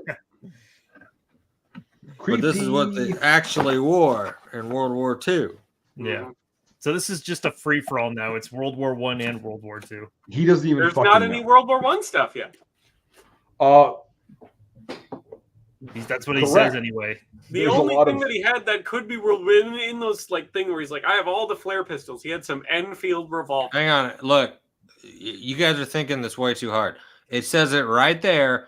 World War I and World War II British items. All right, these are just things from 1917. So who gives a fuck about before that? Yeah, no, because the Brits weren't involved really. Like he said they were, but they really weren't involved from 14 through 18. They really weren't. But 1917 is, the really pivotal year because they made a movie about it, and that's when the Brits got involved. And then that's all he knows about when it comes to World War I. So yeah, he thinks that movie's about the beginning of the British involvement in World War I. No, the Brits were. I'm saying that's what he thinks. No, I know that. I'm aware. But like, so Devin, really quick, your statement is invalid. That is a #1 Mark III, which could have been made not during World War I. And no, it's not. It's a star pattern because it doesn't have the. It doesn't have the cutoff and all that shit. Yeah, you dumb fuck. I'm just saying that. And this is the helmet they wore in World War I and World War II. See that? It's a Mark II, Brody. So yeah, it's a Mark II. It's not a Mark I. Yep. It's the liner's not the same. The fucking chin strap's not the same. The finish is not the same. Well, the cool thing about that one is that's actually Canadian. Yeah, it's mustard. Yeah. Well, no, there's our shiny. The World War II Canadian Mark IIs are shiny paint. That all original. Right. And check this out. World War I wooden ammo crates. I have 3 of these World War I ammo crates. That ammo crate is over 100 years old. I have them. Pause. Can you read the date on there? 64. Pakistani office. It's the POF, Pakistani Defense Forces, whatever. He doesn't know what any of that is. Original ordnance factory from Pakistan, yeah. Yes. What the fuck are you talking? Those are just numbers that they put on there to confuse the Germans. They're just numbers that they put on there. They don't mean any years or nothing like that. They're just numbers. Oh, right. Yeah. The level of stupidity is 7th. Okay, guys. If you see the movie, this is the World War I binoculars that they used during the movie. With the original case. No. See? No, those are actually World War II pattern. British binoculars. Yeah, like, what the fuck is he trying to... Those are German binoculars. Those look like German Zeiss glass. Yeah, those are Zeiss. Fun fact. The British actually bought a lot of their binoculars from the Germans. No, like for real. Like I'm not even. No, most countries, the U.S. did as well. Like because Zeiss has some of the best glass still to this day. Yeah, but optics. Yeah, but like that would be an interesting thing to note if you actually wanted to say something interesting about it. Like these were used by the British, but they're German made or something like that. Well, and really quick, something that I guarantee you he doesn't have. Well, I mean, he probably does, but he doesn't know what the fuck it is. So like the 1914 Warner Swayze or 1913 Warner Swayze telescopic musket sight, right? The scope that a lot of the U.S. snipers in World War I used on their 03s and some on the 17s. The glass itself in those scopes was Zeiss glass. Okay. But to circumvent the embargo they had, the Zeiss glass was shipped to Mexico, okay, and purchased from Mexico to make those scopes. And now, before we go even further, so if you look kind of on the bottom left corner of your screen, you see that Enfield? Yep. Oh, it's an Indian one. Yeah, it's an Ishapur 2A or 2A1, and those were no, it's a grenade. It's a grenade rifle. You see the wrapping on it? Yeah, but it's that rifle wasn't made until like the late 60s or 70s. Right. So, you know, right. Wow. So okay, fun shit, but okay, this is pretty interesting. Okay, let me show you this. the number 9 bayonet. This is the reinforced gun Enfield that they used in World War I. No, they didn't. For the grenade launcher. Dated 1917. This is the first grenade launcher ever put on a British rifle. Oh, no, I was real lucky to get this. Okay, there's little indentations there. See, and this goes on there. See, like that. You hold these two clips together. You screw this down, and it locks down. And now we have a grenade launcher. The first grenade launcher, dated 1917, that the British used during World War I and World. So, Devin, can you say again everything you just said before we got to that segment about that rifle? Okay, so that rifle is after India, because India and Australia never adopted the number 4 pattern SMLE. They stuck it out with number 1 Mark IIIs. So later on, India finally goes to adopt the SLR, or the FAL, as a lot of people know it. They can't make FALs fast enough to equip their whole army. So they keep making SMLEs, but they just simplify it a little bit and make it in 308. And so that way everyone can at least use the same ammo, and then this can be given to truck drivers and rear line people that don't need the FAL, but they can take the same ammo. And so it's literally a from the ground up built 308 SMLE. They're known for being horrendously inaccurate, having like 4+ MOA. They have an aluminum butt plate. They started producing them in 1968, and they made them until about 1978 in 2 different variants. But you could tell because it has the real square kind of nose cap on it, because I'm taking one of my SMLEs apart right here. This is like what the actual World War Ones look like. They're rounded and they're milled. Mm-hmm. They're not flat like the one he has there. And that's the dead giveaway for the SMLE versus an Ishapur 2A1. Wow. And so, according to him, it's the first ever grenade launcher. Right. They were never used from the 1400s onward. Even farther back than that, actually. Yeah. Yeah. It's like, define what that means, Dragonman. The first grenade launcher on a British rifle? No, it's not. World War II. Okay. Put that back. Yeah, I got some rare stuff. I got stuff in my museum you'll probably never see in other museums around the country. Stock reinforcement bolt on it. Yeah. Okay, guys. This is the same type of canteen you'll see in the movie that they used to get the milk from a cow that was left in the barn. And later on in the movie, the soldier was hiding in some ruins, and a lady came out with a 6-month-old baby, and the baby needed milk. You know how old and the soldier gave the baby the milk from the canteen, just like this. God. Okay, everything I just mentioned, if you go see the movie, 1917, none of this will be in. You're going to see all the items I just showed you. No, you're not. No, you won't. Okay, guys. They actually gave a fuck about getting things accurate. And for the most part, they fucking did in the film. Like the gear itself, they were very historically accurate. They were with that movie. And it's like they I mean, there was a few things like nitpicky shit, but most of it was good. This guy doesn't have a fucking clue. He doesn't have a single World War I thing. No, he doesn't. And it's like, dude, oh my god. This is some weird. Did you find, Mike, really quick before we What? keep going? Did you find the sex doll episode? Yes, I did. But Okay. Please. so yeah, this is just like a weird advertisement for the movie 1970. It's like he didn't even know about the British in World War I until seeing that movie or something. That's what it feels like. He didn't even know they participated. He thought it was just the Americans, probably. If you watch the movie, you'll see collar discs like this on the British soldiers. Yeah. Because this is the type of thing they wore. Yeah. Yeah. And that's the real deal. It's the real deal. This is the real look. Right there, real deal. Real deal. Learn that These one are from very my rare. grandpa. I have 7 million of these. Very rare. I've got at least 27 of these in my collection.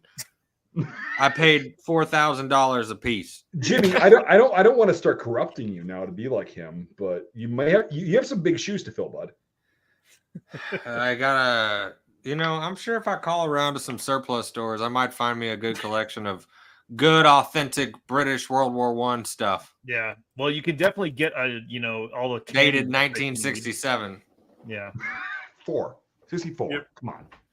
Oh, my bad. 67 was post World War II. 64 was. Yeah. That's what they used to mark on them so that the Germans thought, oh shit, the British have a time machine. Right. Yeah, it's not like the factory that made that was its own, country by then, Pakistan. So, Yep. Well, this one was fun. I really wanted to see some World War I stuff. I didn't see any. Me too. Honestly, I've never seen that one before, and I was like, "Let's see some World War I." Didn't see any, not a single World War I. And it was shitty World War II stuff. It's like, nothing involved with the Brits who were fighting from 40 to. He didn't have like a single piece of he didn't have like a pair of ammo boots that he could have shown. Nope. Here's an original American Air Force patch from World War II. And you can tell because they were talking about the rocket program with the Germans. Yeah. God damn. I have seen a lot of World War I photos of those turtle helmets in the trenches. So yeah. Oh, good. Yeah, we all have. Well, that's because the British learned that whenever shells started falling, they would take those turtles and put them on their head like the duck and cover videos. Oh, yeah. But then they thought, why don't we just make our helmets like a turtle? See, like Dragonman could legitimately say something like that in his videos. I mean, I would not put it past him. Yeah, I haven't seen. I don't want to get one of those shitty Indian turtle helmets that they made copies of the British ones and literally paint it like a tortoise shell. Tortoise tortoise camo pattern. Yeah, this is where the term duck and cover came from. Yeah. All right, let's see this fucker. Oldies, but okay, good. how you doing there? My name's the Dragonman, and I'm going to show you my oldies room. We got it all fixed up for this weekend's machine gun shoot. Follow me.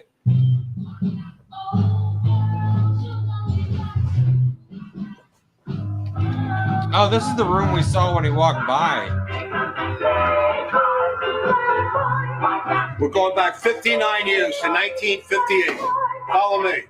This is the 60s and 70s generation. Oh, this is. Why did we have to fill it with checkerboard, Adam?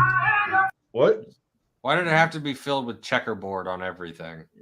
That was very common in the 60s and 70s. It was everywhere. I feel like I'm walking into Beetlejuice or something. We got Elvis Customs over here. All my pedal cars, everything works. See that? Yeah, all this kind of stuff brings a lot of memories to people over 50 years old. Those under 30 years old, I'm going to show you what you missed. Oh. Hey, this is one of my 5 Harley Davidson motorcycles. Over here we have a malt counter. See, back then you could go in a malt shop and have a chocolate or vanilla malted. I miss all that. Or an 8 cream. A lot of people don't even know what an 8 cream is. You come around here. Oh, this is Janet and Barbara. I'm really getting ready to kick them I out. see it. In about 2.5 years. Those latex dolls. Latex. Oh no. Oh God. Yep. I got those at realdolls.com. Complete. It's a real deal. Yep. I've been fucking up this whole time. I've been ordering archival mannequins. I should just start ordering sex dolls. They're probably cheaper. Go to realdolls.com, man. Complete discreet shipping. Oh, this is. Oh. Oof. Yeah. They never talk to me. Oh, weird. Okay, this is my 58 Chevy. And check how beautiful this is. Every car I Oh, it's Justine. Yeah, I got a 1958 Chevy. We got a 57. We got a 56 and a 55. Okay. Over here is my 1956 Victoria Ford. It's got a Thunderbird motor in it. Why the plastic? This is my It's 56 Chevy. on a nice car. That's the inside.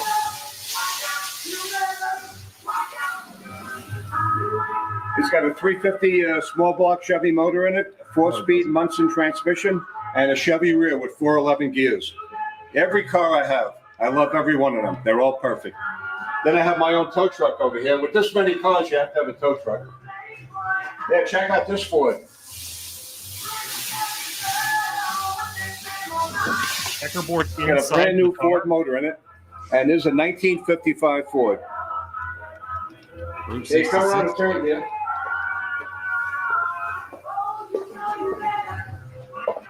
This is the old telephone booth. And a couple of weeks ago, I asked a 12-year-old if he knows what it is. He told me it's a storage box for the telephone. They don't even know what this is. Yeah, fucking idiots. How do they not know something that went obsolete 45 years ago? You know, my grandmother was alive in the 50s, and I think if she walked into this museum, she would immediately want to leave. He's saying like, oh, everyone Very from the 50s obnoxious. loves this Do you stuff. think when he takes people back there, if there's like one black guy in the group, he's like, hey, can't be in here. Whites only. Yeah, for authenticity. You got to He's go got to around be the back. authentic. Like everything in here is authentic, including this fucking pepper spray. Yeah. I mean, I'd respect him a little bit more if he went If that you went angle. that big into it, yeah. Yeah, but like Where's the as whites soon only as sign? there's like a button he hits when there's black guests that just has police dogs barking. why is my dog barking at this guest? Siri, help me figure out why my dog is barking. Look, at the I museum say guest. this not even That's as a all right. joke. I have I a say race this- pet. They're fine. Not a joke. All right. He's one of the, and I've seen many of these guys do it. He's one of these people that would think it was funny and like educational to walk in here with like black students and be like, see this? You couldn't sit here in the 50s. Those were the good old days. And then keep walking as if, because I've seen people do it where I'll huff this authentic leaded gas. yeah, they think like somehow since the museum is doing something good, that whatever they say is not kind of like rude. So every time, for instance, a black student comes into my museum and I've got some of the older volunteers, they'll be like, we've got black people over there. And they always mention like they're proud of it. Like the museum's very, we're open-minded. We added the blacks, but they always say the blacks. Like, I have to teach them like you can't say the blacks, or it's just history. Like but you also can't be like we've got 2 black guys over there if you want to really learn. Right, like no, that's not what this is about. Like it's about learning about history. Like look at when these they come, two when they nice come young across colored the black guys, boys. They No, when do. they come They do. Yeah, I know. Yeah, But I they love always when know people they do say that. it that way. Sure. They're like, look, it's the like fine, blacks but, like, are over here. And it's like, you guys No, can't say that. Yeah, well, it also takes away from the experience. It's like, no, just experience like it is. Okay, you see 2 black people in a display, and then there's a card, and whatever saying what it is. Okay, cool. But like, man, I get it. And that he's probably the same way. Like a lot of the older boomers, especially the younger ones, not so much, but like the older ones are like, they're so like worried about that shit constantly. Yeah. They overcorrect and make it 10 times more awkward. Yeah. Hello, kitten. Hello. Yeah. Little tabby. Yeah, Toby's a tabby. I just cannot. Where the hell Why are is you he? turning so hard? It's weird. Stop. Yeah. Everyone with their pussies, Jesus. Yeah. All right. You're just mad because you Hey, can't come around eat and it. turn here. This is my 55 Chevy. Another beautiful car. 1955. It'd be cool if somebody could actually And enjoy check that. out this motor. This has a 5-speed transmission and 400 cubic inch small block Chevy motor. The thing's never been fucking driven. Beautiful car. Disc front brakes, stereo system. Batteries. I love driving all these. Brings back a lot of memories. Back when I was young, in the late 60s and 70s, the big thing in New York was take off the door handle and the window handle on the right side, passenger door. This way, if we do pick up a nice girl, we got her. These days, they call it kidnapping. Can't do it anymore. Yeah, dude. Whoa! So let me go back to the boomers saying weird shit. Okay. Back then, you could kidnap any girl and get away with it. It was great. It was all the rage when she couldn't get out. Yeah. Oh, Didn't yeah. see that coming. Neither did she. They did. Someone did say, Justin says in the comments, in his Vietnam War display videos, he refers to the Vietnamese as gooks. Oh, that's fun. Well, Yeah, okay, that makes sense. it's in the context, like, but Yeah, he it's wasn't context, there. but like, He wasn't He's- there. no, yeah, that I'm sure that's what they called him on Fort Bliss, Mike. All right, you need to Yeah, calm your shit. because you got the one guy that actually piece was of in shit. Vietnam who came back in the unit and was just like, I just want to ETS and get the fuck out. Yeah, the fucking gooks over there, like they We did used to this shit, take whatever. the door handle and the window handle off. Who would have thought this guy was a piece of shit? Which is funny he brings it up because it's not like any different nowadays. Every car has child locks. in the rear seats. Child yeah. locks. No, you can get them in the front seats now too. I You know can you get it on can. everything except for the driver's door. All right. Look. Hey, come around the turn here. Wait, stop, Yeah, stop. here I I got want to a, see the latex 28 dolls there. Oh, you and your sex dolls, man. Jeez. Look, around the look. turn. This is purely professional as like yeah, mannequin yeah, style. Yeah. Because look, So- let me phrase Yeah. this. There are mannequins. The company that makes them, I really like the guy because the way he promotes it, he makes latex copies of his thumb and then puts tacks in them, so they're thumbtacks. Hang on, I've got one. Hang on, I'll show you. Hang on. I believe you. Oh my god. We got Jimmy like hyping up his hipster friends. My god. What are we doing here? Saying This James is is a little too much. He's a little too obsessed with these sex dolls. well, I would expect you to be obsessed with these things, Mike. What's but like, wrong with why being me? obsessed with a sex doll? Why me? See, That's cool. An actual thumb what I hack. mean. That's awesome. I like real women, Mike. You know this. thumbtacks, right? Anyway, the company that makes these, they make latex, and I mean like so real, every hair follicle on the hand, and they're all completely movable. They are completely realistic, and they're amazing. Very expensive, right? And they have a specific purpose when you're trying to do a display where everything looks authentic and real.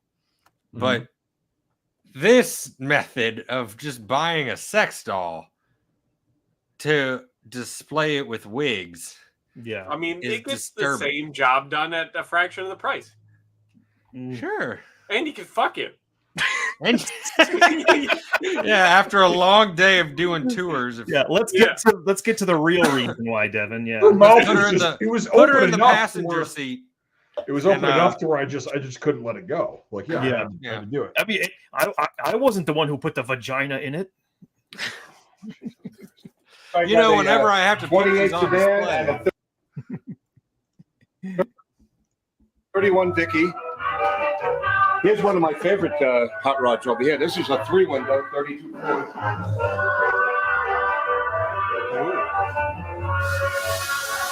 Oh, that's what's the other video. We saw This that is car a already. big block, 502 cubic inch, 671 blower, and it's got a B&M hydro transmission, 9-inch Ford rear, and the rear tires on the back of this are 20 inches wide. This car is really fast. This one too, I really like this one too. This one here's a 26 Ford. See that? 1926 Ford. And this has a 383 stroker motor in it. And every car I have starts right up. They're all gassed up, batteries are charged, and I'm ready gonna to refresh go. this because it's like really fucking off. 424. Okay, how you doing there? My name's the Dragonman, and I'm going to show you my oldie. All gassed up, batteries are charged, and ready to go. Check out the Dragon. I had mural on the side of the stroke. Yeah, isn't that beautiful? That's fucking disgusting. Okay, let's crank this one up. There's a 383 stroke motor.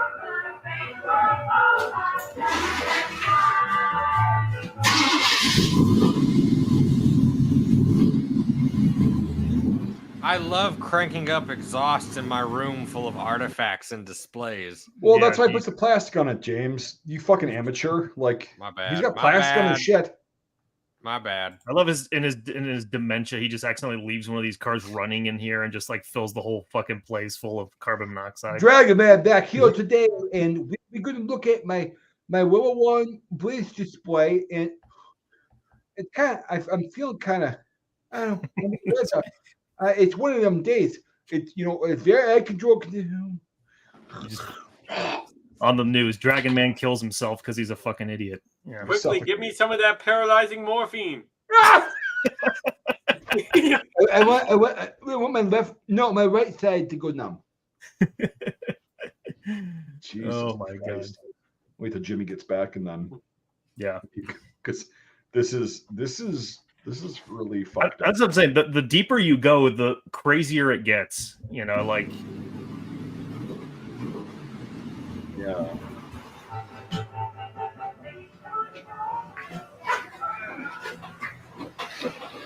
Well, that sounds really good, huh?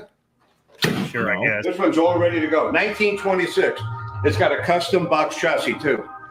This is one of my newer Harley-Davidson motorcycles. This is the last evolution they made, 1999. It's got a Springer front end, original saddlebags, leather saddlebags, 5-speed transmission, disc brakes, really nice. Belt drive. What they're doing is they're copying all the old school stuff from the 50s and 60s. Is that one and in making lingerie? brand new Harley Davidsons just What? Why is that one in lingerie? like the old ones. These are some of my 58 It's behind the restored motorcycle. bicycles. Look how perfect they are. I have 58 restored bicycles, 62 pedal cars. There it is. On the far right. One. Yeah, no, I see that now.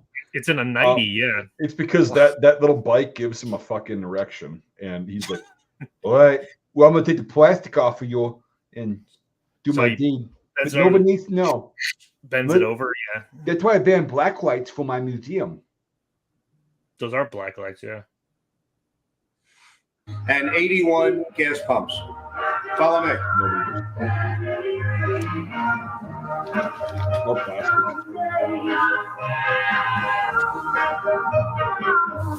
I wonder what his plastic wrap might be. And check this out. There's my 31 Roadster.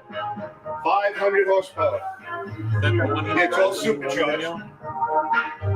What? Is that the one that he drove in the one video? No, it already passed. It's got 2 Demon carburetors on it. It's a 400 turbo automatic transmission and Chevy positive traction rear end. This one is really fast. It doesn't weigh much. Okay, follow me.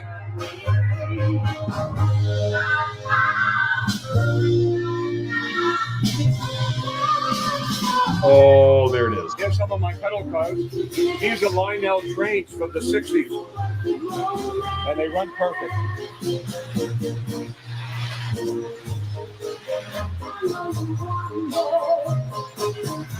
So he's into model trains. I've made videos on this in the past.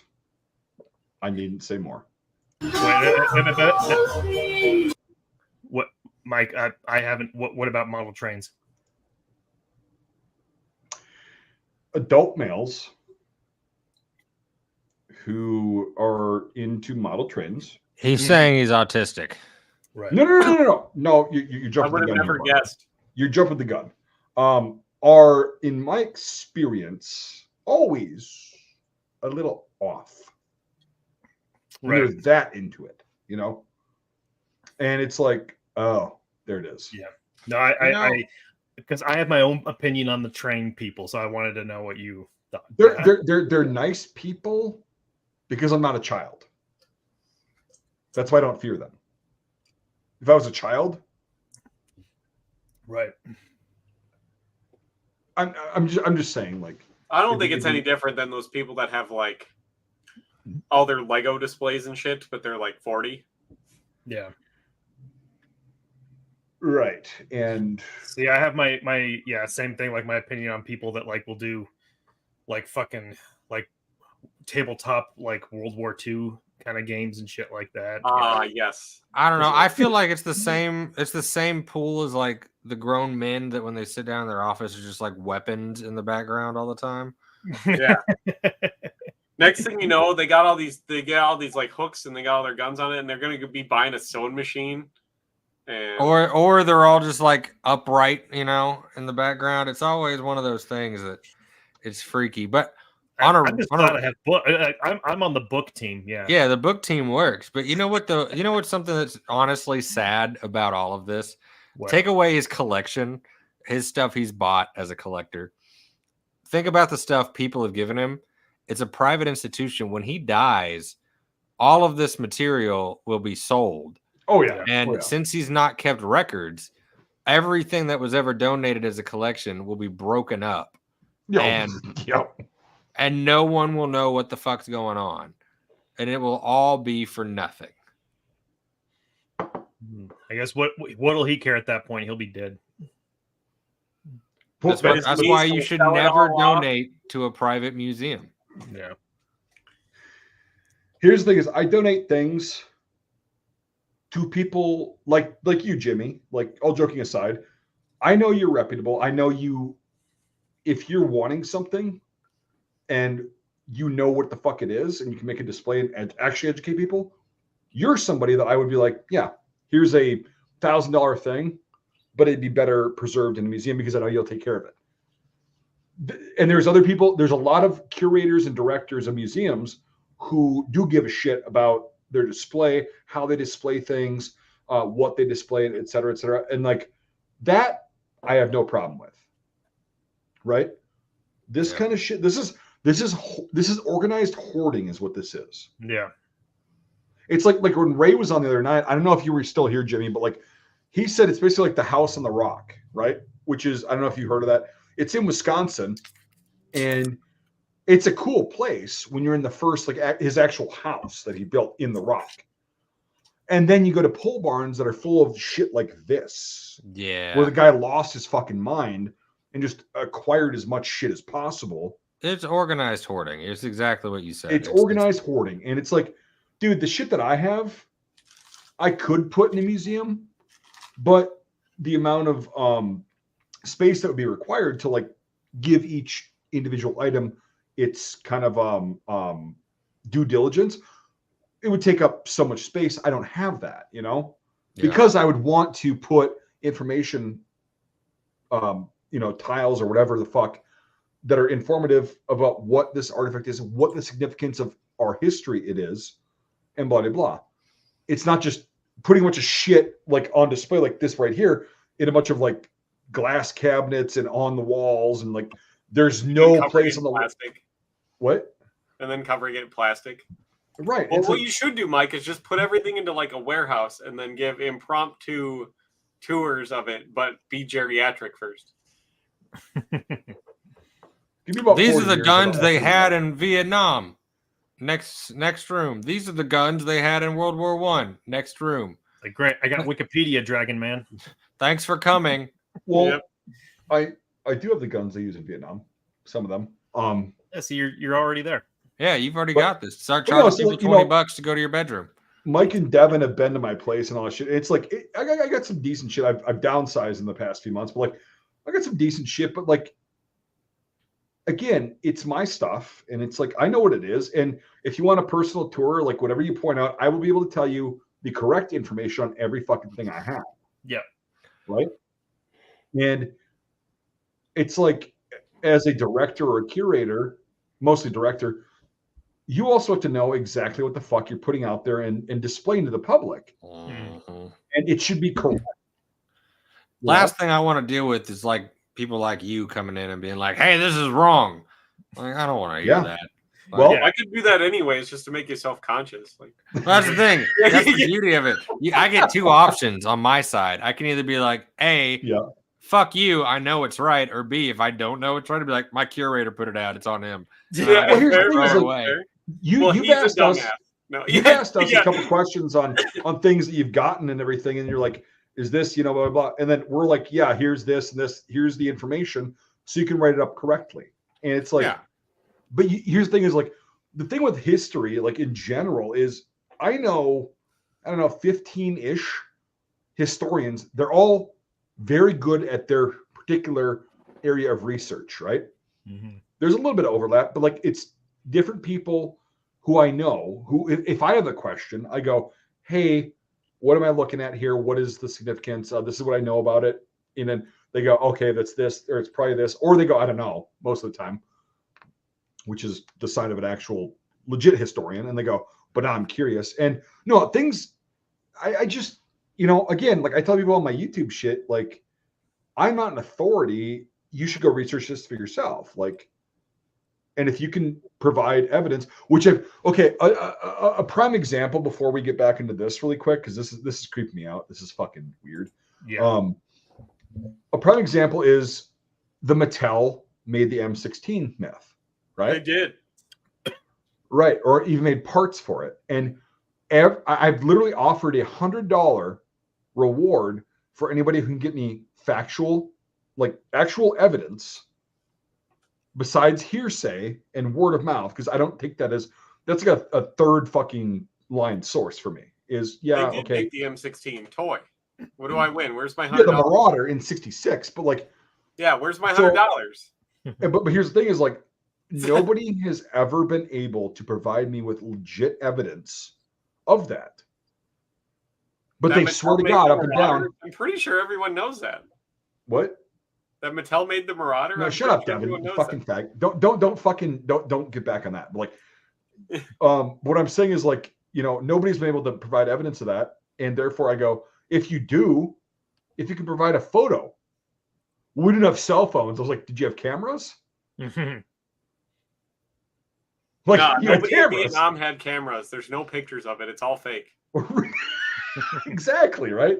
So yeah, that's kind of Mattel. I'm like, they didn't have cell phones. Yeah, but you had cameras. And you'd think if your fucking M16 that you're issued either during Vietnam or after was stamped Mattel, you'd think it'd be so funny, and you thought it was so funny, like you say, that you would have at least gotten somebody to take a fucking picture and be like, yeah, my M16 receiver was made by Mattel. But those don't exist. And good luck telling them. It's the Mandela effect. It's the same, like people think that JFK was assassinated on live TV. Right. No, he wasn't. No, the Zapruder film was released 5.5 years after. Yeah, that was taken from someone's personal camera, not a news camera. But a lot of people that they surveyed, like from that time period, who were like adults or young adults during that time, swore up and down they witnessed the assassination on live TV. Yep, it's a weird thing. There's a psychologist. I remember it clearly in high school because I thought it was fascinating. But it was one of those ideas as a test where they have a professor was doing the test. So a guy comes into the classroom, stabs the professor, and he runs out. And the police come and they get all the students together and they ask him. And the first student, he's in on it. And he says, well, they're like, what was the weapon? And he's like, I saw a knife, like a really large knife. And then after that, every student's like, yeah, I saw a knife. And some said big knife, some said small knife, but they all say knife, but it was a banana. Like the guy came in and stabbed the professor with a banana. But the point of the test was people can start to believe false memories. That will always end up. So York did it too. We had to talk about York a lot when I wrote the book on him. He had false memories and he would write false memories all the time. And he's not lying. That's what he remembers, but his mind is fucked it up. And he honestly believed that's what he remembered, but it's not. And I've experienced that too with my experience, like in Iraq and shit. And that's why it's nice to like, after about a decade, I've reconnected with a lot of people who I was with. Right. Yeah. And I'll talk about things. They're like, no, it happened actually this way. And I'm like, what? Like in my brain processed certain things that happened one way. And that's how I thought it happened. And then they go, no, I was there with you. Like, I remember this, and this, and, all this shit. And I'm like, and all of a sudden I go, oh, fuck, you're right. like I think about it and I go, my brain has thought of it this way for years because I didn't talk to really anybody that I was deployed with until recently, like about the shit that we went through. And then I'm like, oh fuck. So what I was thinking for those years was wrong. Yeah. And it wasn't that I was lying. Yeah. It was just real like to you. my brain remembered it one way. Yeah. And then when I talk to somebody, we're just shooting the shit, just whatever. And they go, oh yeah, then this happened, this happened. I'm like, what? Yeah. Oh wait, oh fuck. And it's very recent for me. And like, so it can happen. It definitely does happen. So and, fun fact, as like what? somebody who worked in law enforcement for a while, eyewitness testimony is actually one of the shakiest testimonies there is because of this exact thing. And it's like people think that they misremember stuff all the time, and it can actually really, really hurt your case. Calling witnesses a lot because eyewitness testimony is oftentimes very, very wrong. And that's why the national average for murders being solved in the United States is only 11%. Right. Mm-hmm. Yeah. No, I run into that all the time with shit. With people like, well, it's someone said it in this way in an interview. It's like, well, if you look at the photo of what they were talking about, it's not that at all, or something like that. Right. Hey, what's the quote that Darth Vader says to Luke Skywalker? He says, no, I am Luke, your father. I am your father. That's not what he says. No, I am your father. Right? The line that's in the movie is, no, I am your father. But exactly. everyone it's Mandela Luke. effect. No, it's not. It's exactly. It's the Mandela effect. And Jimmy, like a guy that you and I both know quite well and respect, love the guy, still hasn't gotten back to me about the Mattel thing. And I don't think he's ever going to, even though literally if somebody can provide me with an actual like evidence, not just hearsay, I will give them the $100. Like I'm not about that. Like I'm not about cheating anybody out of that. But it hasn't happened, and I put that video out like 2 years ago. I'm trying to think of some others. I mean, I've dealt with it all the time. It's fascinating. That's the thing is like when people, because I made videos on like memory of veterans and like what to take with a grain of salt and versus whatever, and I've made that, and people get so pissed off because they can't get past the whole like hero worship, whatever they say, they went through it. It's like but again, I'm a young dude. And I still like, even like Jonesy, like he's young. We were in country at the same time, different countries, but like we can't remember everything. And what we do, we go, I'm not sure about that, so I'm not really going to talk about it. Right. You want to know a fun one I just learned? Huh? Ellis Island. The idea about like they changed immigrants' names at Ellis Island. But the reality is that's not true. The immigrants changed their names. Yeah. Correct. Because and then they didn't, to them, they didn't want to admit that they had done it. So they always said they changed it for me. And this woman who had done extensive research on this went and did a conference and would do presentations about this, showing all the evidence that like, no, they didn't change your grandparents' names for them. Right. Your grandparents did it for this reason or the other. Then people would still, after the come up to him like, no, but that really happened to my grandparents. That's what they said. Right. It's like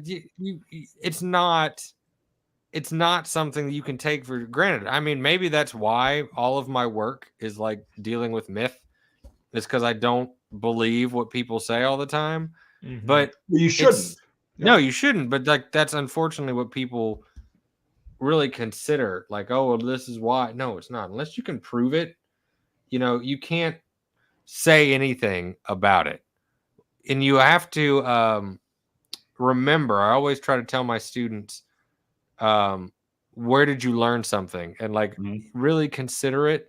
And like most of the time they learn things from watching TV. And movies. Which is fine. Exactly. Yep. It's fine for like a general level. But like when you start saying things as like that's the authority and you learned it from something on TV, there's nothing there. That's literally politics in general, and that's why I don't. It's so boring to me. But it's like politics, and then history is also afflicted by that same what you just said. Mm-hmm. It's like, oh, I hear something, it makes sense in my head, so I'm going to regurgitate that as a fact. That's what this whole museum runs on. That principle. Mm-hmm. Yeah. So, speaking of that, let's please. Yeah. But yeah, this guy is egregious.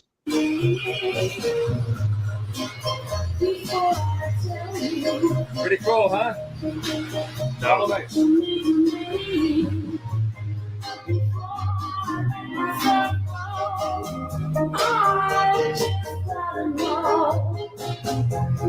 Okay, I have my 1930 Coupe Ford Chevy Powers 350. In the back of that is my 34 Ford pickup truck. This one here is a 29 Ford Coupe. Check it out.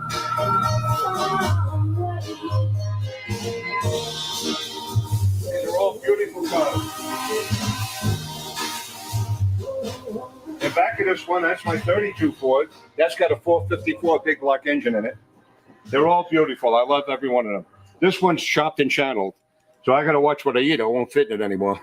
Okay, come around the turn here. I want to show you guys some more. Boring.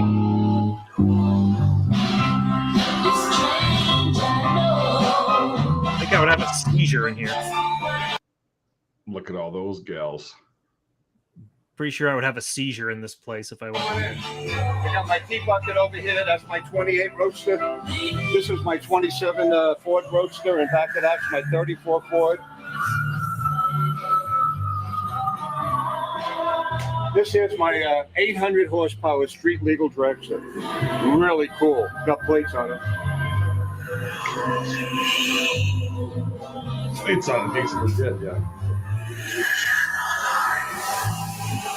Okay. What is that noise? Colorado. Yeah, that's a Hemi motor. 800 horsepower. This here's my coffin car, just like the Munsters used to have. Just like Herman Munster used to run. The hardest part of building that coffin car was digging up the coffin 2 o'clock in the morning and getting rid of the old lady. This is so fucking deeply. What the shit? Not a good day.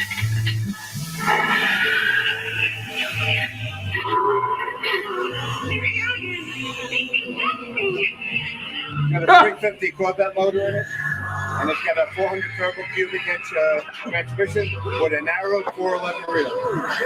Right.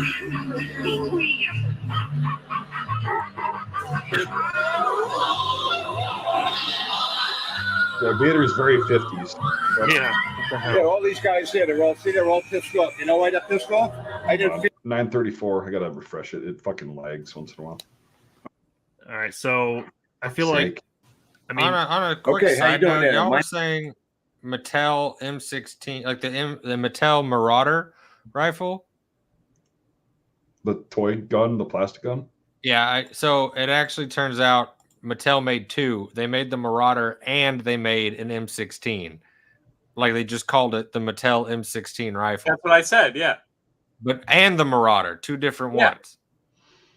Okay, so which one had the government contract? Oh, hang on. No, let me show you. I'm looking at a toy ad from 1967. You get $5.97. You can buy the Mattel M16 rifle, or for $2.29, you can buy the Mattel's Combat Marauder rifle. And I'm just saying this as a way, like, again, mistaken memories. Mm-hmm. They thought, oh, the gun's plastic. Mattel made it, and then they knew that Mattel did make a plastic M16. Yeah. And now add 50 years in their brains of mixed that's together. how all of this information goes through these filters and becomes what it becomes. They saw John Wayne in the Green Berets hold one, and they're like, "That's the same gun I had." Yeah, when he breaks it. Yeah, and it's just that's where it's. So I feel like I'm in a Spencer's now. feed them for 2 days. I tell them if they keep complaining, they're not getting fed for another 2 days. Okay, any questions? No good. Follow me. Yeah, check out these bicycles. Here's a 1952 Phantom Schwinn bicycle. And this is a Schwinn bicycle, 1963. 20 years ago, I bought 4 bicycles from a collector in New Mexico in the box. I had to put them together. They're brand new. These bicycles were never ridden. Hey, come around here. Here's Frankenstein. And see, he's making believe he's sleeping. Yeah, this is how you wake him up. You got to hit him in the gut. Oh my fucking god! Yeah, then he gets all pissed off and he tries to grab me. You know what I mean? But let's get out of here. Yeah, let's get out of here. Let's get out of here, please. That's a 1947 Whirlers jukebox, and all these girls are wearing original poodle outfits. The newest one could be is over 58 years old. And check this out. It's Coca-Cola from 1950, still in the How bottle. much more of this opened. shit do we have to go through? Coca-Cola is in here for 60. I'm done. Yeah, I don't. Yeah, I'm done with it. Watch Please. this. What the fuck? That's like Nice. really bad mental illness. Like, Nice. That's what I'm saying. There's a lot of shit going on with this guy, other than just inaccurate museum. Has anyone ever asked him how often he thinks about the Roman Empire? dude. So when that first happened, like I was sitting here, I was doing something, and Sophie came in here, and she just had her phone out, and she just goes, "I'm like, yeah." She goes, "How often, or do you ever think about the Roman Empire?" And I'm like, "Yeah." And I figured out she was recording, and I'm like, "Okay." And she's like, "How often?" I'm like, "She's like, how many times in a week do you think about it?" I'm like, "I don't know, 1 to 3." And she just started laughing, and I was like, "What the fuck are you?" Yeah. Yeah, but like this guy, that's different than that. Like this guy is he's in a fucking world in a realm that does not exist. Man. Like it's just like this guy's fucking nuts. Yeah, Ugh. it's pretty bad. Yeah, but yeah, it's The entertainment value. My favorite thing of the night was watching the British World War I room that had no World War I stuff in it. yep. Go looking for it. That was good. I love those World Really War good. I stens. I liked his World War I grenade launching rifle made in the 70s. Yeah, Yeah, it's good shit. I love Yeah. the constant if you see this in the movie. Yeah. Go watch the movie where you can see all of this. You can see it, where you see none of this fucking stuff. right. Because the movie actually gave a shit about research. Yeah. What if they got Dragonman to be their historical advisor? Oh my god! I wonder if there's any films that have done that. Because like I don't know. I'd love to. Yeah, some stupid. Why? They have Dale Dye. And Dale Dye's got to be like almost 90 now or something. He's got to be He's getting pretty old. old. He's pretty old. Or did he die recently? I don't think he's dead. I think I would have heard about that. COVID got him. You know, I haven't been able to go 1 second without hearing about Donald Sutherland dying. So I think Oh, if I heard... he's only 79. Dale Dye's only 79. Okay, so he's not even 80 yet. All right. Yeah. Yeah, he's in He's Dragonman. a great actor, and like we're on Discord within the next week or two. We're gonna do a Kill His Heroes. Oh, in tribute of Donald Sutherland. Yeah, that was so fucking funny, that movie. It's funny because like after that movie got made, nobody talked to each other after that. And Don Rickles in like 2000, it was not that long ago. They were doing something, and he gets up, and Clint Eastwood's sitting in the audience, and he goes, "Yeah, okay. I remember we did this film in 1969 and 70 called Kelly's Heroes, and after that, none of you guys even, you just disappeared. I haven't talked to you since then." You know, especially you, Clint. You know, and he's like laughing because it's like, yeah, so like they just kind of did that film, and then it just went on. But I didn't realize it was 1970. I always thought it was like mid 70s, but like it's 1970. It's during Vietnam. Yeah, no, it's like a clearly like made in the late 60s, came out in 1970, and that doesn't surprise me. I mean, every one of those guys had a very different career, so I'm not surprised. Well, it was like an all-star cast. Yeah, it's like fucking, and they actually, a lot of the uniforms and shit weren't correct. They did it in Yugoslavia, which is fun, and but just as my boomer uncle says, it's the most 60s and 70s World War II movie you'll ever see. That's a good representation. You know, that I mean, that's a good description of that. But most of those movies, most World War II movies back then were made in like Yugoslavia, and because they had a lot of them. They had a lot of shit laying around. Yeah. But no, like Kelly's Heroes was meant to be a fucking comedy, and it was. Yeah. And it's like, you know, they Donald Sutherland, nobody said nothing but not locking no hordes, no tigers. Yep, nope. But it's when we did that movie for Scuttlebutt, I did go into a little bit of it because there was an original the original cut actually did have some like R-rated stuff in it that they took out. Yeah. So there was some stuff in it that was like way more violent, and I think there was nudity originally in it, but they eventually cut that out. But, and it's still a fine movie as it is. Like, it's fucking hilarious. You got, again, this all-star cast, and like they're just, and it actually is based on a true story, which is loosely, yeah. but I mean, like the whole the whole plot is based on a true story. And it's like interesting, but like the way they went about it, like Clint Eastwood's not a good actor. At least not in that movie.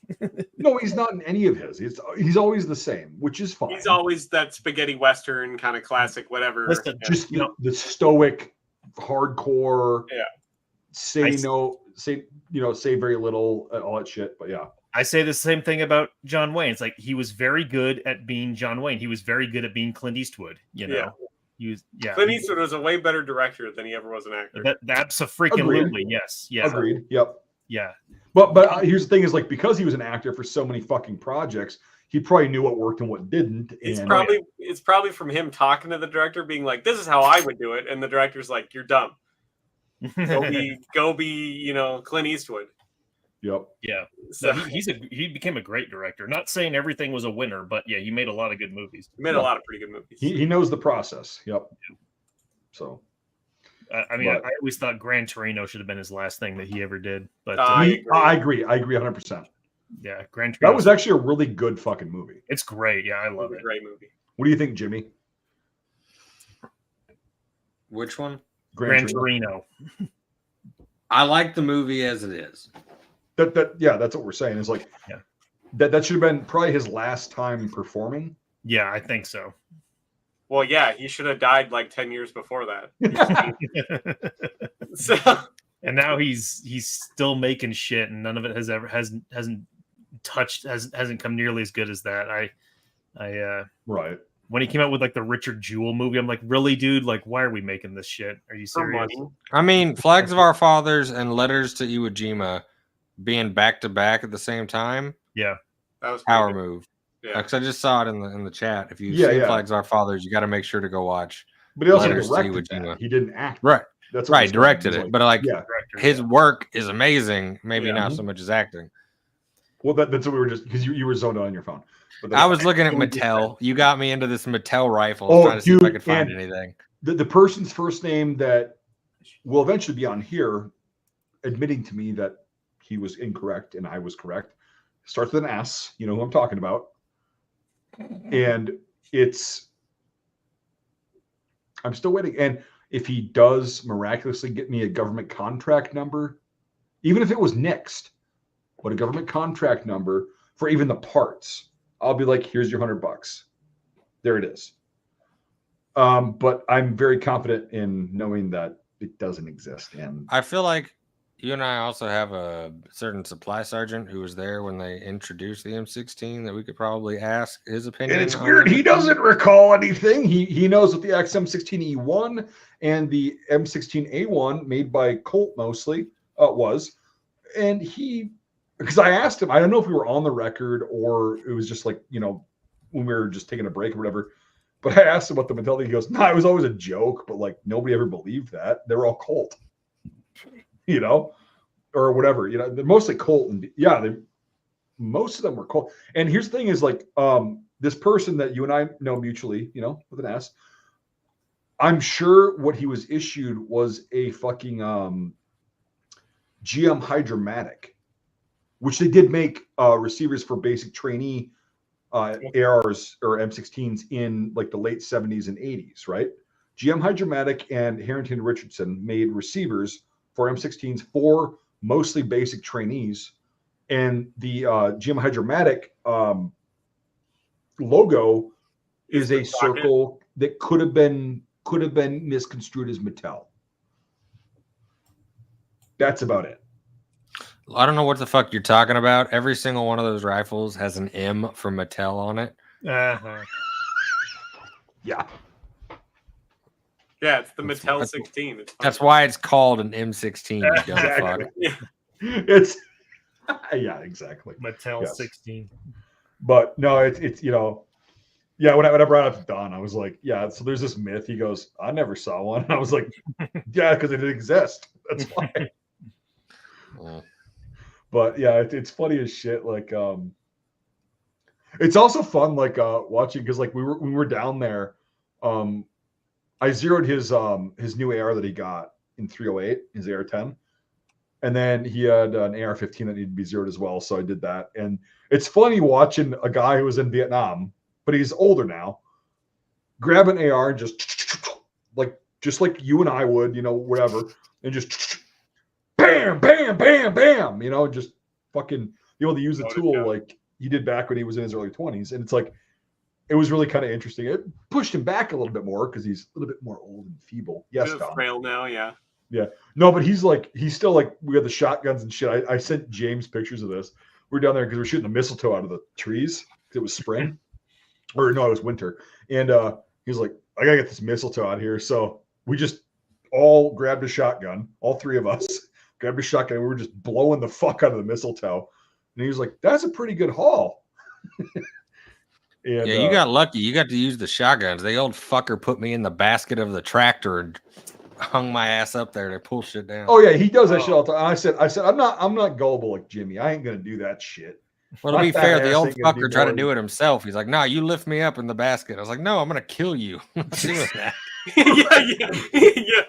No, the guy is still just like he's a dumbass. Like I've told him that in person. Like I'm like, you're a dumbass. Like you just try to do all the shit that you've done your entire life, and you're like, well, if I get hurt, whatever, it doesn't matter. And I'm like, yeah, but if you get hurt, it's going to take longer to recover. But you're still mentally 20 years old, It's fine. He's like, you just hurt yourself, and then you go get some barbecue, and you relax for 6 hours, and then you get up and you hurt something else. It's fine. Well, it's funny because like when he has hurt himself, like since I've known him, even he's hurt himself a couple times, and he's like, God, I just wish I could get up and walk around. I'm so sick of just sitting here. I'm just so bored, and I just got to get out and do shit. I'm like, dude, like relax and heal. Yeah, get a hobby that you can do sitting down. Learn needlepoint or something. Fuck. Yeah, no, Don's he's fucking hilarious. Like he's just he's an awesome person. His wife is amazing too. Like Deb, she's awesome. And yeah, we were down there. My buddy Chris and I were down there, and we talked for a lot of time, but like recorded. And then it was just like, yeah, let's go and shoot guns. And we went out and shot. We put so much rounds, so much munitions, and then there was I don't know if Jimmy, if I told you about this, like back on his range, like there's that line of trees and shit before you get to the river, and there's a big ass bird's nest, and he gave me his pistol, his MP45, which I have too, but like he's like, bet you can't hit that nest, and it's like up, it's about 50-60 yards away. And I went, okay, just nicked it, and I'm like, okay. Second shot with the 45, boom, and it bounced, and he goes, son of a bitch. And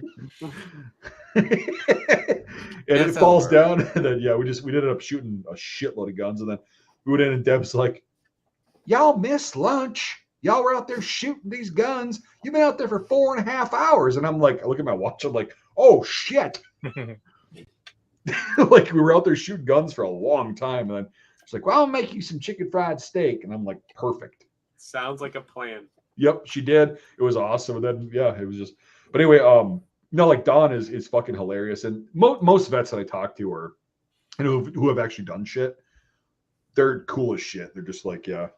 And it's funny because like I was trying to kind of pry a little bit, just asking questions in our conversation about like myths and shit that are pretty consistent with Vietnam veterans. He didn't buy any single one of them. Oh yeah. He's like, no, I never heard of that. Nope. Nah, never. And I'm like, well, such a relief. Okay. Other than the Mattel thing, what are some other Vietnam myths? Rock apes. Rock apes. There's always, they did it on the History Channel where they tried to make this like rock apes, the Vietnamese Bigfoot. Where So there's these stories that were like, yeah, in the jungles of Vietnam, there's these man-sized apes they called rock apes, and the Marines would have to fight them. And I've asked, so every Vietnam vet I ever interview, I always ask about the rock apes. And some of them are like, I don't know. They're like in the Mekong Delta. Like, I don't know what the fuck that is. But anyone else that wasn't, like Don, he's like, yeah, the fucking rock apes, they were annoying as shit. But in his mind, rock apes were the smaller monkeys that they dealt with. Oh, yeah. And if you ask the guys up north, you get like, yeah, the rock apes, but they're always stories about these monkeys. They all just call them rock apes. But there's always these weird myths that the rock ape is actually Bigfoot. And the reality is every time US, these guys brought them back. Every time you ask these guys, they'll mention it like, because the way, so I can tell you this part of the myth. I saw part of the story of the Bigfoot was like, no, they're so large that sometimes they would get killed thinking they were people and they would be counted as enemy combatants. Oh my God. But look, really? but look, I asked other Vietnam vets and he said, to be fair, when they started making us do kill counts, we did start shooting monkeys and adding them to our kill count lists. And he said, if we found a dead monkey, it got added. So like that part was true, but it wasn't because they thought they were man-sized apes. They were like, fuck it, there's a monkey. So like one guy I interviewed, his name was James Nelson. He was a ranger and he specialized in like, and he said nighttime ambush. And he said one time they were in the middle of the night and he said they're dead silent, dark in the middle of the forest. And all of a sudden a goddamn monkey jumped down and scared the piss out of him and got blasted and then ruined the fucking ambush. But he's like, no, these little monkeys were shits. They were mean and we hated them. So we would shoot them. Yeah. But fucking, it's like all these little monkeys somehow evolves into this rock ape myth that shows up. Well, and also all the it's time. like, dude, when you're sitting out there, if you're a grunt and you're out there and you haven't slept in 2 fucking days, you're gonna start seeing shit that isn't there, and you're gonna. And a monkey sounds pretty fucking large, and anything sounds. A squirrel while deer hunting sounds like a big motherfucker. Big, walking around, but it's just a squirrel, you know. Well, exactly, and it's the thing is like that's why like people that just take people's word with a grain of, just that's the fact. It's like, let's get to have more of an understanding about where that thought came from. Yeah. They all have a source. Where's the source? Let's find the common spring that comes up and like feeds all this shit. And okay, we can get to that. Because here's the thing is it's not like they're lying. That's the thing is like, well, you're accusing them of, are you just calling them liars? I'm like, no. I believe they believe he's wrong. That. Yeah. I believe they're that. Misremembering, Exactly. Like I don't think it's correct historically. Yeah, it's not a fucking Bigfoot. It was a fucking monkey. And also maybe they shot like one of the fucking mountain people. And they just like, oh, I don't know what that was, but it's like they're all in a new world, in a totally different environment with people and animals they've never seen before, and like you said, they're tired. You never know.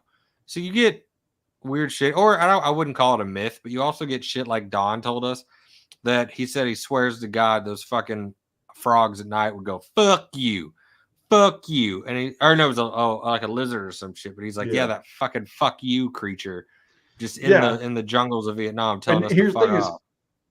As tired and worn out as Don was, or any other guy who was there in the shit, you could start hearing that. Like when you're sleep deprived and you're under a lot of stress, delirious. It doesn't take that long. It's not even over time. I just corrected myself. Like it's very quickly you start thinking and seeing and remembering things that are way different than what actually was going on, but because of the fact that your brain is kind of like fried at that point, to you it's real. And that's how a lot of these things get misconstrued over the years. And it's like, even my shit, like, which is again just like 14 years ago, that's enough time to like where I don't remember things totally correct all the time. So I can't expect somebody that's been out of it for 50 plus years to remember every little detail and everything's going to be just on the up and up. It's like you can't expect that, but you can circumvent that and go around it. Like, well, that's what I believe that you believe that happened, whatever, and whatever.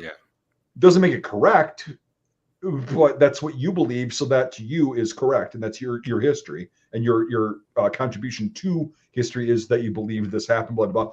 And so it becomes a fine line of like, no, I'm not calling you a liar because again, like we got into the discussion, and I've told you guys this, but like within the fucking 12, 13 hours that we have recorded, he didn't think that anybody would A, care about his story, or B, believe him.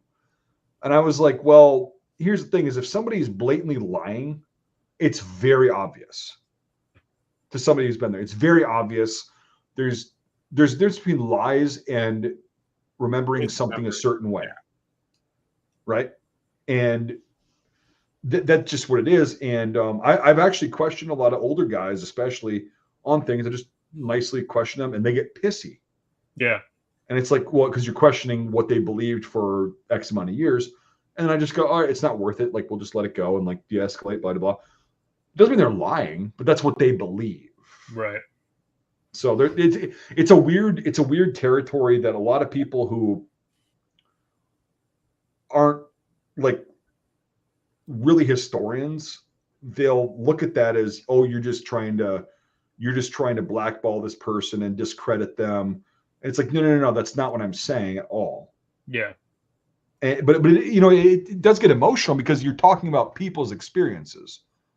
Oh yeah. But at the same time, it's like, well, I want it to be as correct and thorough as possible for people to learn about in the future and learn things how they actually happened, not based on hearsay and all that shit. And you want to know a good one? I've got some letters here at the house from a World War I vet who wrote to his wife that he saw a mermaid, and he described going to a museum in southern France, and that he saw a real life mermaid and that they were real. And he describes it. And what he described is the famous Ripley's, like the fish monkey that they mixed together. He describes it perfectly.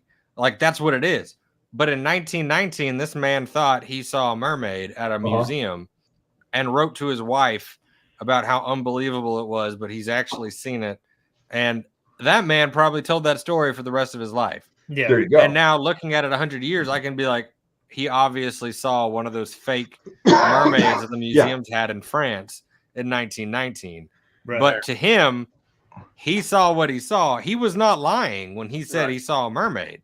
Right. Yeah. Correct. He just didn't understand what he saw. And that's the gray area. Opposites of that stuff too, which is funny because like the platypus, the first time somebody found one, he had it stuffed and sent back. People were like, "You put this together. You're fucking with us. This isn't a real thing." Nope. Yeah. And so he's like, "Well, fine. I'll bring you a live one then." Like kangaroos as well. Like beaver duck, and it's like Yeah. You get weird shit like that all the time, but it's like that's part of the mythology of everything. Is well, it's also what I would say is it's part of the human experience, right? Yeah, that's true. It's like when you go places, like there's so many factors of like what your experience, what you think it is versus what it actually was. And no matter where you go or what you do, it's like if you go on vacation and you're tired, you may not remember things exactly how they legitimately happened, but your experience is that, and therefore that's what you tell people. Well, it's like let's do. We talked about the Mandela effect, but like say Fruit of the Loom, for people that grew up, people that grew up earlier, Fruit of the Loom had the cornucopia, but when they changed it, everyone that was born after that only ever saw the logo without the cornucopia. So you get two people in the same room and ask them what it looked like. They're both telling the truth, correct, as to what they know, but they're both right and they're both wrong. There are a few of the like Jif peanut butter. It's Jiffy, but because it's on the thing, people thought it was Jif because they can't read the entire label where it says Jiffy, so people just thought it was Jif. Or like the Monopoly, what, Mike? Berenstein Bears and the Bernstein Bears. Yeah, like confused, Mike. Jif was JF on their. Yeah, well, no, it was Jiffy, but it's now. It was originally Jiffy. Yeah.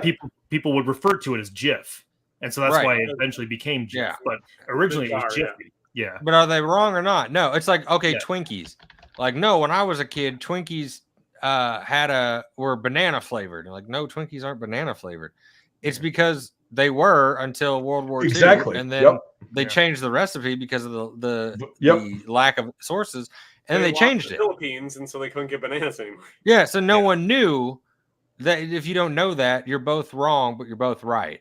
Yeah. And so it's always a good example when like teaching kids to do historical research and interviews. I always tell them like you have to take everything they say with a grain of salt, but you have to treat it all as true. Yeah. And until you know why it's wrong, you can't just be like you're wrong. Another You one. gotta, There you go. you gotta think about it. Yeah. Another one is the Monopoly man never had a monocle, but everyone always thinks he does. But you actually know why everyone thought he had a monocle? Why? I don't know that part. Because Why? back in the day, the Planters Peanuts Company, who the yeah. Peanut does have a monocle, did a thing with Monopoly for like 10 years. So they mixed Mr. Peanut with Monopoly guy. Well, they put him on the same jar Mm-hmm. for the longest time. So there's all sorts of ones that people just, you know, things get mistaken like that. And so you can get them always, you know, back into whatever we want. We can do it. And it's always, it might be way off topic, but I wrote an article once about dragons versus elephants. And I was looking at, same thing. Medieval bestiaries. And I was looking at like how they evolved. How did dragons evolve? How do we get to it? Right. It's an anaconda. That's where it starts, but it's a bad game of telephone. And then it ends up with dragons. But the actual original is talking about anacondas. Point is, what I learned, and very quickly to myself, if you go from Julius Caesar and his book on the Gaelic Wars up to the 1450s with the Aberdeen Bestiary, right? That's 1400 years. And in these 1400 years, it's a bad game of telephone. So when you read the elephant entry in the last one, it says, elephants have no knees, and elephants have to lean on trees when they sleep. And they're hunted by people going up to these trees and cutting halfway through. And then when the elephant comes to sleep and it leans on the tree, it falls over and it can't get up, and the hunter comes and kills it. That's what it says in the Aberdeen Bestiary. Right. And you're thinking, why does it fucking say that? Well, back 1400 years up to Julius Caesar, he's writing about being in the forests in Europe, and he writes that elks have no knees and that they sleep by leaning up against trees, and hunters will cut the tree and then it will fall and they come kill it. And then the very next sentence he says, in this forest there are also oxen the size of elephants, and he's talking about the aurochs. But somewhere between Julius Caesar and 50 BC or so to 1450, someone fucked up their translation and transcription and applied elephant to the elk, and then that became the like known fact about elephants.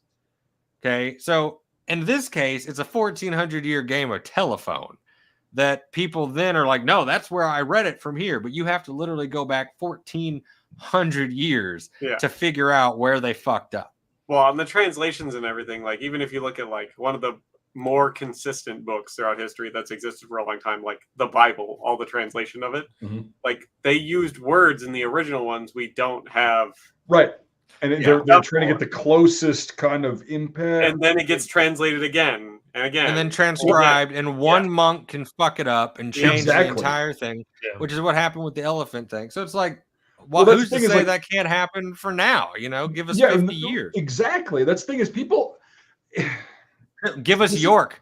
One man fucks it up in 1928, and then for the next 100 years, everyone's going to fuck it up. Yeah, because they don't want to bother doing the research. That's how it goes. And it's like, you know, people, I guess what I've noticed is like people who are, they dabble in history, you know, like they're the fucking ones that spout off and regurgitate something at a get together and like, oh, I know this. What is not understood is that 100 years ago is nothing. Right. No. As far as time, it's nothing. It's really not. People are still alive that knew people from like my first book. His daughter is still alive. Like she knew her dad, obviously, for many, many years. It's like people are still there. My great grandmother's still kicking, right? Dude, not that long ago.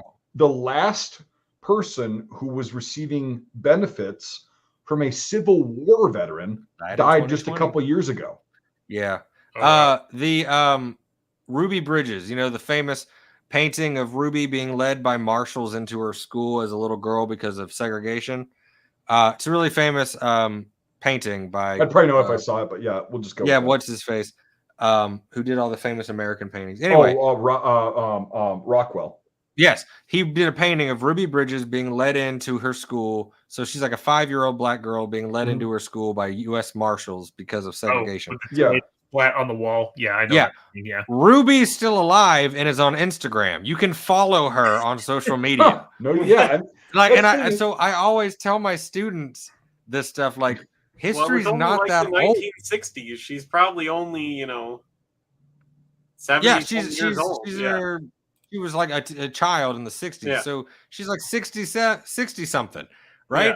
She's still got plenty of time. These people are still around. This is not ancient. Exactly. Again, like that's the thing is like, I think people think that anything beyond like 30 years is just it's long forgotten. It's like ancient. Yeah. 30 years is your parents, your friends, like people who were around 30 years ago when you might have been a smaller kid. Oh, that picture. Okay. Yeah. Got it. Yeah. This is posted on her official Instagram. Mm-hmm. Yep. Like Ruby's still hanging around, Yeah, exactly. This is not ancient history. This is people that you can talk to. I don't know. That picture was in black and white. Most people that's normally why. It's because they think black and white, they think it's old. It's old. Yeah. It's like, no, it's not, because dude, I'm a pretty young guy. I'm 33, and my grandparents were in the Second World War. Mm-hmm. Most people's great-grandparents around my age were in the Second World War. My grandparents were in the Second World War. My great-grandparents, the one was in the First World War, and going back, I'm not that far removed from the Civil War and the Revolution. As far as like generations go, I'm not. It's like 4 generations, if you think about it. And well, a generation's actually only like 16 or 17 years. 18. Yeah. It's 18 years. It's fucking because I know that because my family always has 5 generations alive. Like right now, there's 5 generations alive. My great grandmother, grandma, mom, my brother, his kids. 5 generations. I knew my great grandmother. Right? It's not that hard. Well, and then it also depends on but here's the thing is like I was the child of, my parents are both the youngest in their family, right? And so my grandparents are, my grandfather, who I never met, was born in 1919. My grandma, who I spent a lot of time with, was born in 1923. That's old. And I think, they had 4 generations alive when they were still kicking, my grandma. 4 generations. But here's the thing is I was born to very young parents from a generation before. So we never had like the 5 generations in one place, but it's very typical. It's very common. Yeah, it's a normal thing. So it's not that far. Whenever I teach like the Dust Bowl, I pull up a photo of my great grandma during the Dust Bowl, and like she only died 5 years ago. Right. Like I spent my whole life knowing her, right? So it's like, a ton of people lived through the Depression. Yeah. They're still kicking. Yeah. So. Yeah, they are, and it's because my grandma grew up, again, she was born in 23, and so like she grew up in what is now a suburb or direct suburb of Minneapolis, but it was the country back then, and they were poor. My great grandfather, who I never met, had a job through the Depression for Standard Oil, but they had to relocate because he was a drunk. And he got fired a lot. But they had it, but they were still poor. And she remembers, getting oranges and apples at Christmas. It was out of season, and it was like this big thing in their stockings. They got oranges in the winter. Oh my God. It was like a huge treat to them. And I'm like, oh man, that's, but it's also 2 generations above me. That's it. Yeah. It's not that far back. Kids don't typically think about it. I always give them the facts, like Cleopatra lived closer to the moon landing than she did the pyramids being built. Yeah,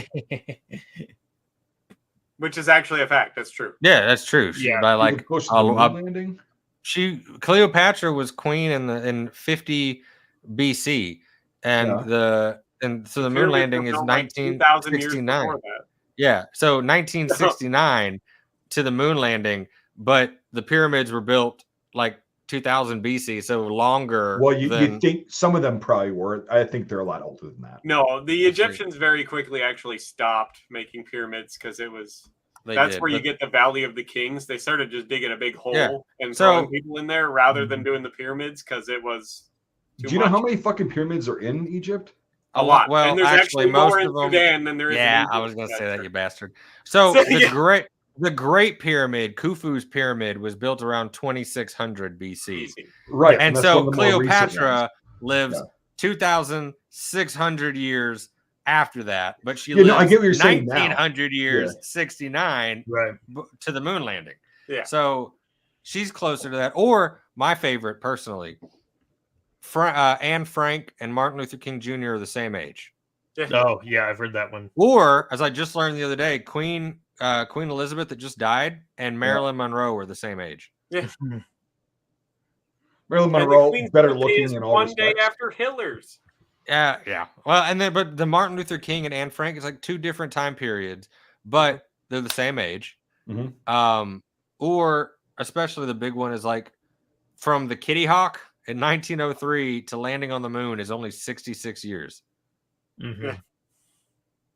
Like that. I just tell my kids, like, you're all probably going to live that long. Yeah. Like, and in that timeline, that much change can happen. For sure. Well, it's like another one that I tell people, it's like, okay, so from black powder, so 1886, okay, to the first machine gun, 1889, is 3 years. Yep. Well, that's kind of a shitty thing to say because black powder has been around since. Yeah. But like, but you just think of like black powder being this antiquated thing. No, here's the thing is like, what I've noticed about like when you go back thousands, tens of thousands, hundreds of thousands of years, I think people have been around a lot longer than what we think, and it's been being proven recently. Like, well, we've been around for not just a couple thousand years, like everybody thought for the past couple thousand years, because the Catholic Church took over and said, the Earth is only 5,000 years old. Blah blah blah. No. It's like James, have you been made aware of like?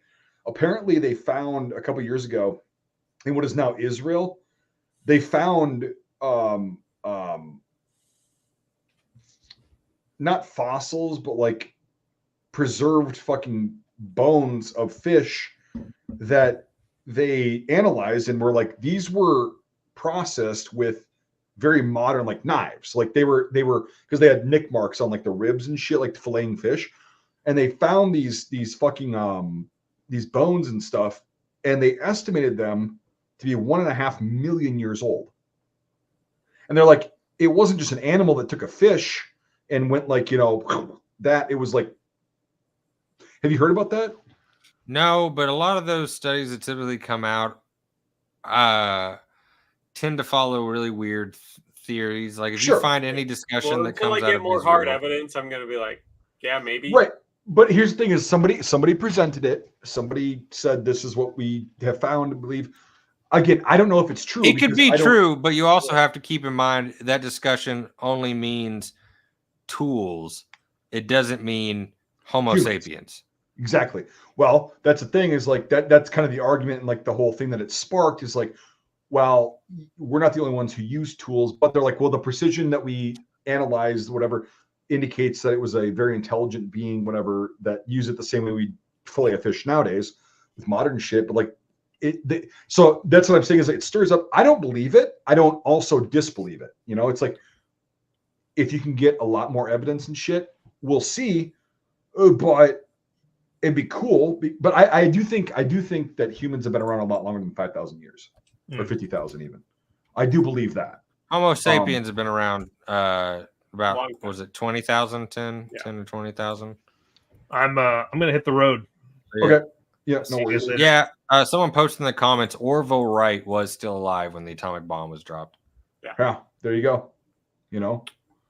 And you ever wonder what happened to him? No one ever teaches you in class what happens to the Wright brothers, but like they died poor and angry because they held the patent for the airplane, but it's not a hard design. So every other country was designing them except for Americans because the Wright brothers refused to let anyone do it. And the U.S. government was like, okay, fuck you. We're destroying your patent and let other companies build airplanes because we needed an air force. Oof.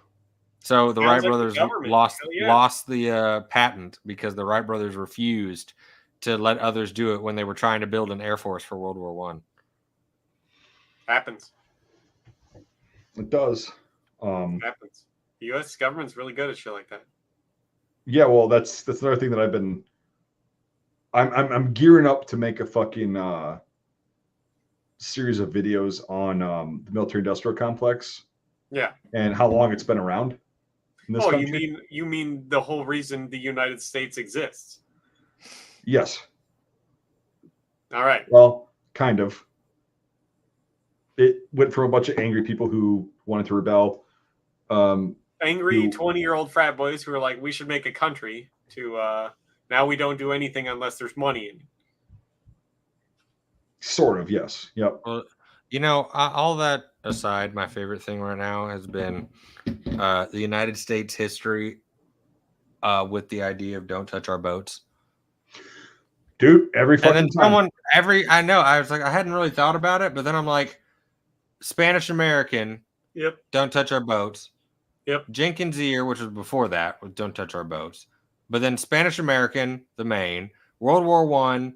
I know a lot of people say it's the Zimmerman telegram, but it was actually the Zimmerman telegram and the sinking of the 3 ships in the Gulf of Mexico. So don't touch our boats. Yep. Pearl Harbor, don't touch our boats. Korea is not really that's a UN war, so I'm not going to count it for this. Vietnam, Gulf of Tonkin, don't touch our boats. Yeah. Also didn't happen. Yeah. Then isn't it like with Desert Storm, like the Iran fucking with some boats?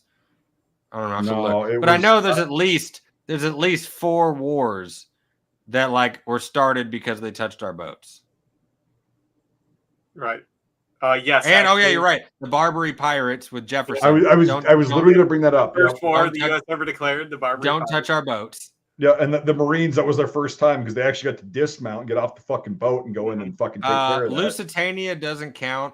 I'm looking at the comments. Lusitania doesn't count because it was the Germans were going to sink it, and they even announced it in the New York Times. If you're American, do not get on the Lusitania. We are going to sink it. Yeah. So the Americans, why would the Germans want to sink doing that? it anyways? Why would they want to sink it? The Germans saying the British were going to. They're sending over armed munitions in these passenger ships, and the Britain says no, we're not. And so the Germans shoot a torpedo, and wouldn't you know it, the ship has a mighty big explosion for not having a very large explosion for not having any munitions aboard. And still retains a shitload of the munitions that didn't go off on the seafloor. That thing sunk in 13 or 16 minutes. It was very quick. Yeah, it wasn't much, but like it blew the fuck up, and no they hit a hold. Yeah, they hit a hold. If they would have torpedoed an actual passenger ship, it would have blown up, and it would have been like, okay, we've got about an hour before this thing goes down. Yeah, it's sinking now. They blew the fuck up. And then everybody who survived, the very few people who survived, were like, there was an initial explosion and then a very large secondary explosion. It's like, I've always seen that too, but it was always cool. Someone posted finally, they're like, no, the Lusitania, and like, no, the Germans literally took an ad out in the New York Times saying, don't get on the Lusitania. Well, and at the time, because we weren't involved, it was kind of one of those, oh, this sucks. You know, the British were like, use this, get in the war. They sunk one of your ships. They're like, yeah, but we really don't have. They warned them. Yeah. And our shit's gonna be on another ship. We'll just get it to you as soon as possible. Like, don't worry about it. Don't touch our boat. Keep the money coming, and we'll keep sending guns and ammunition and whatever else. Yeah, we got to make that money, baby. I mean, we could also kind of count like 1914 Veracruz. It was like the detaining of native sailors. Yeah. It wasn't the boat, but don't touch our boat. I actually don't know about that. Oh yeah, 1914 Veracruz. You've got Mexico having a rebellion. and the rebel leaders won and took over and kicked out the president. And the United States, the new guys didn't want to work with the United States. The United States like, we can't have that. So in Veracruz, some drunk sailors and Marines got arrested, and Wilson used that as the opportunity to be like, they touched our sailors, and then they sent the Marines, and we captured Veracruz, and then held it hostage until we could reinstall the Mexican government, and that's what pissed off Pancho Villa to launch his raid into that whole thing, which with the Cuban expedition. It's because we took Veracruz in 14. Pancho Villa was part of the rebels beforehand, and so he was mad about it, and that's why he was starting a fight with the United States. Yep. So then he's like, you know what I'm gonna do? I'm gonna go right into this town in Arizona and get absolutely fucking blasted by all the Americans. Well, it wasn't Arizona. It was Columbus. It was Texas. Was not Texas. Or whatever. Yeah. No, it was Arizona. It was Columbus. His first one was Arizona. Columbus, Arizona. Yeah, and then they sent the border to Texas, but most of them also held the border in Arizona. Yeah. Well, no, I thought Columbus was in Texas. No, the big Arizona. Well, because the what became the 32nd. Wait a minute. I'm sorry. It might be Columbus, New Mexico. Hang on. Yeah, one of the two. Yeah, I don't think I think it's New Mexico. Well, it's Columbus, New Mexico. Yeah, because I know. Okay, so that's right by El Paso, right? Up in that area, possibly. Battle of Columbus, Columbus, New Mexico. Columbus, New Mexico is on the far left. Yeah, way on the other side. Yeah. So the Mexican border issue goes across New Mexico, Arizona, and then Texas. But since Texas has the largest border, most of our troops went to Texas. Yeah, that's what became the 32nd. They just didn't want the Texans to get uppity and leave. Yeah. So, all of that is caused by Pancho Villa because of us invading Veracruz in 1914. Yeah. Yeah. Don't touch the boats. Don't touch the boats. Or the sailors. Or the sailors that go on the boats. Yeah. Well, the boat doesn't drive without the sailors. God. True. The Marines, who gives a fuck about them? But no, it's just, that's the thing is I love learning about just whatever. And, you would think the U.S. after the second time of starting shit with boats, they'd be like, we should probably get a new trope, or otherwise some guy is going to fucking look back on this and be like, those fuckers. Don't touch the fucking boats. Yeah. But they've done it literally almost every single fucking decade. I mean, look what happened with the Houthi stuff. It's like they kept shooting at our boats, so then we launched 76 airstrikes on them. Don't touch the fucking boats. Just don't touch them. Yeah, and also the USS Cole in '98, I think it was. Remember when that happened? Then you got all the Somali pirates, and then next thing you know, the whole Black Hawk Down thing's happening. Yeah. Yeah. There's all sorts of the history of it, but you get these random little details which is really annoying when we teach history. It's like you really need to, you have to do the cause and effect of the wheel, but most people will just check off World War I, World War II, but they don't pick up, or they always skip the Indian War stuff. Yeah, which in itself huge to is a huge thing. Yeah, it's massive, right? But they'll skip it and they'll be like Civil War. Blah, blah, blah, blah, blah. Battle of Little Bighorn. Blah, blah, blah, blah, blah. Gettysburg. Wait a second. The Battle of Little Bighorn was in what series of cumulative wars? Yeah, 1876. Why is that happening? Yeah. Then they'll always skip over. They'll do maybe they'll say Span Am, but they're like San Juan Hill, and then they move on. Skip over the Philippine insurrection. Yeah. And there's fuck that. Then, we're moving on. Now we're there, and we're fighting for causes. But the thing is, I remember when I was in college, my history professor, he was fucking awesome. He was from Athens. He was from Greece, and I took a World War I. I took a 300 level class on my first year at my actual college after I got my associates, and I was a first year there. And he starts out the class with. He goes, humans have been really good at a lot of things, constantly improving everything. But the one thing, I'm abridging this pretty hardcore, because the one thing we've constantly gotten better at is figuring out different ways to kill each other more efficiently and in larger numbers. Heck yeah. And he goes, to understand the First World War, you have to at a minimum, go back 40 years to the Franco-Prussian War. Mm-hmm. And he goes, so we're going to start there, but that's a whole other class. That's European, that's 19th century European history, right? And he goes, but if you understand this, and I'm going to give you some context, you'll understand why these treaties, these alliances and everything came to fruition in 1914. And so we had to go back 40 years before we even got anywhere near 1914, because it's like, you have to have the context of how and why this happened, because if there was no context, it's literally absolutely absurd.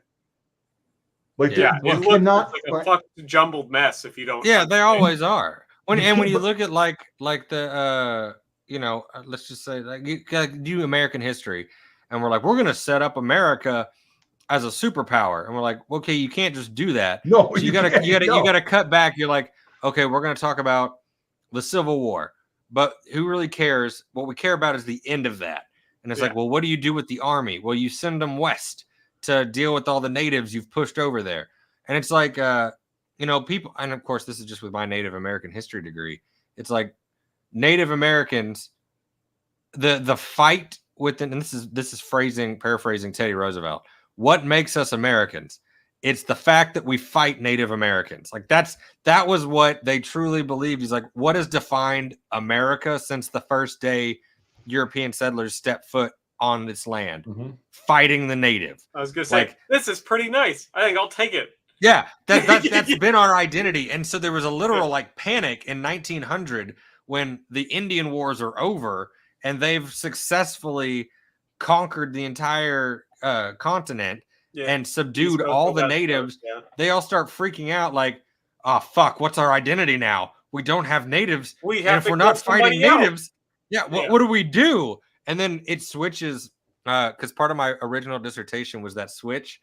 And it was like, so what do? They switched to like dealing with the Philippines, and all of our rhetoric and wording that we used to use against natives, they're now using to explain the Philippines. I think it's just brown people.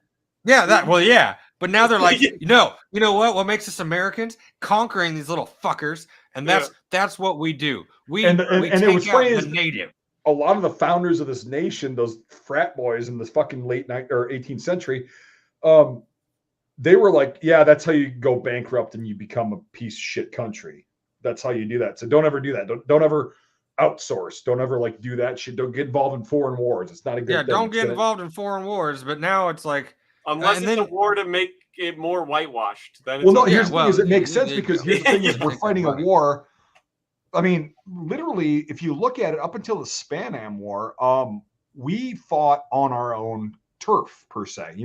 Obviously, here's the thing is, I don't feel bad because I wasn't there killing people, but like, it's a story as old as time. Is one group of people conquers a land and they keep fucking pushing and they keep going and they either kill everybody or enslave them or whatnot or whatever. Yeah. It's not a new thing. This is happening everywhere in the fucking world as long as time has humans have existed, right? Here's the thing is, this is actually kind of a illumination moment for me, because you're right, is after the Indian Wars end, for the most part, late 1880s, but there were some things, but in the 1890s, what happens? Oh, well, this is coming to an end. Oh, we got to be fighting somebody. Our entire country was born out of blood. And the bloodlust and the fucking gotta constantly be fighting shit. And who was the guy pushing very hard for a new war? Oh, at what point? Right before the Pan Am. I don't know. Teddy Roosevelt. Yeah, dude was anal about it. Because he's Assistant Secretary of the Navy, and he's like, you know what we need? America's getting soft. We need another good war to like really make us men again. And then does that sound familiar? On the mountain. Yeah, when they finally pushed it, what's he do? He's like, I'm dropping my role. I want to make my own unit. I'm gonna get manly men, and we're gonna go kill brown people on this island we want. And we don't even want the island. So Teddy Roosevelt, it's a dichotomous opinion that I have on him, right? On one, I don't like the feds owning land, right? Which they own everything. I know, I understand you don't have to get into that rant, but like, I don't like them like having the national parks and all that shit. But at the same time, maybe he was ahead of his time because now I see where that can go, and I'm glad that that shit's protected. He was a fucking naturalist, a hunter, a conservationist. I understand that. However, he was a fucking war hawk. He was a socialist war hawk. He right? fucking loved it. But Well, here's he the thing. was Here's the such thing too. An emotionally repressed person, and he even like in his diary, he talked about he's like, you know how I deal when I have like sadness or anger. He's like, I go murder a bunch of shit in the middle of the woods. But here's the thing is, really quick, and then I'll let you guys go. I'm sorry because I've been ranting, but like the one thing I do respect about him being a fucking war hawk is he was on the fucking front lines, boots on ground with a pistol, and actually, hey. He sent people to war, but he also showed up and fought himself, you know? Yeah. Like bullets coming at him, bullets going away from him. He was there. So it's like, okay, if you're gonna be in a position of power to send anybody else to war and you go there and you lead on the front lines, I don't like the concept because I don't like war, I don't like killing. But hey, I respect that. You're risking it as well. So. He tried really hard to go over to France too. Like he was like, "I'm going to France." And they're like, "No, Teddy, you can't go to France." He's like, "Yes, I am." They you ain't gonna stop me. like tied him to a chair, and they're like, "No, you're sitting there. Yeah, like, you stay here." Now, to be fair, his kids, you know, you got one kid dead in World War I and the other kid dead in World War II, right? Yeah. But you know, it's like that motherfucker was backing it. But and I mean, to be fair, look at it. What did he do after the war? He's like, "We're gonna build a big navy. We're going to paint it white, and we're going to sail it all over the world to show off our big dick." And that's what he did. Yeah. You know, like, here, speak softly, carry a big stick. And I always tell my students it should be speak softly, but carry a big dick, because that's exactly how he wielded the American military. He's like, this is my dick, and if you don't agree, you're going to have to deal with it. He's very popular because of the fact that he wasn't – okay – as a person, I think the guy was an actual badass who practiced what he preached, right? He believed what he believed, right? Would I get along with him? Would I agree with most of the shit that he did and stood for? No, absolutely not. I have a lot of different views on the things that he did. Yeah. But I think I could be in a room with him and we could have a conversation and we would just agree to disagree and whatever. I think he was that smart. Also, fucking just a weirdo. Like, yeah, well, they all are. Who's the best Nobel American Peace president? Prize? Yeah, I'd kill for a Nobel Peace Prize. Hands down, fucking Roosevelt.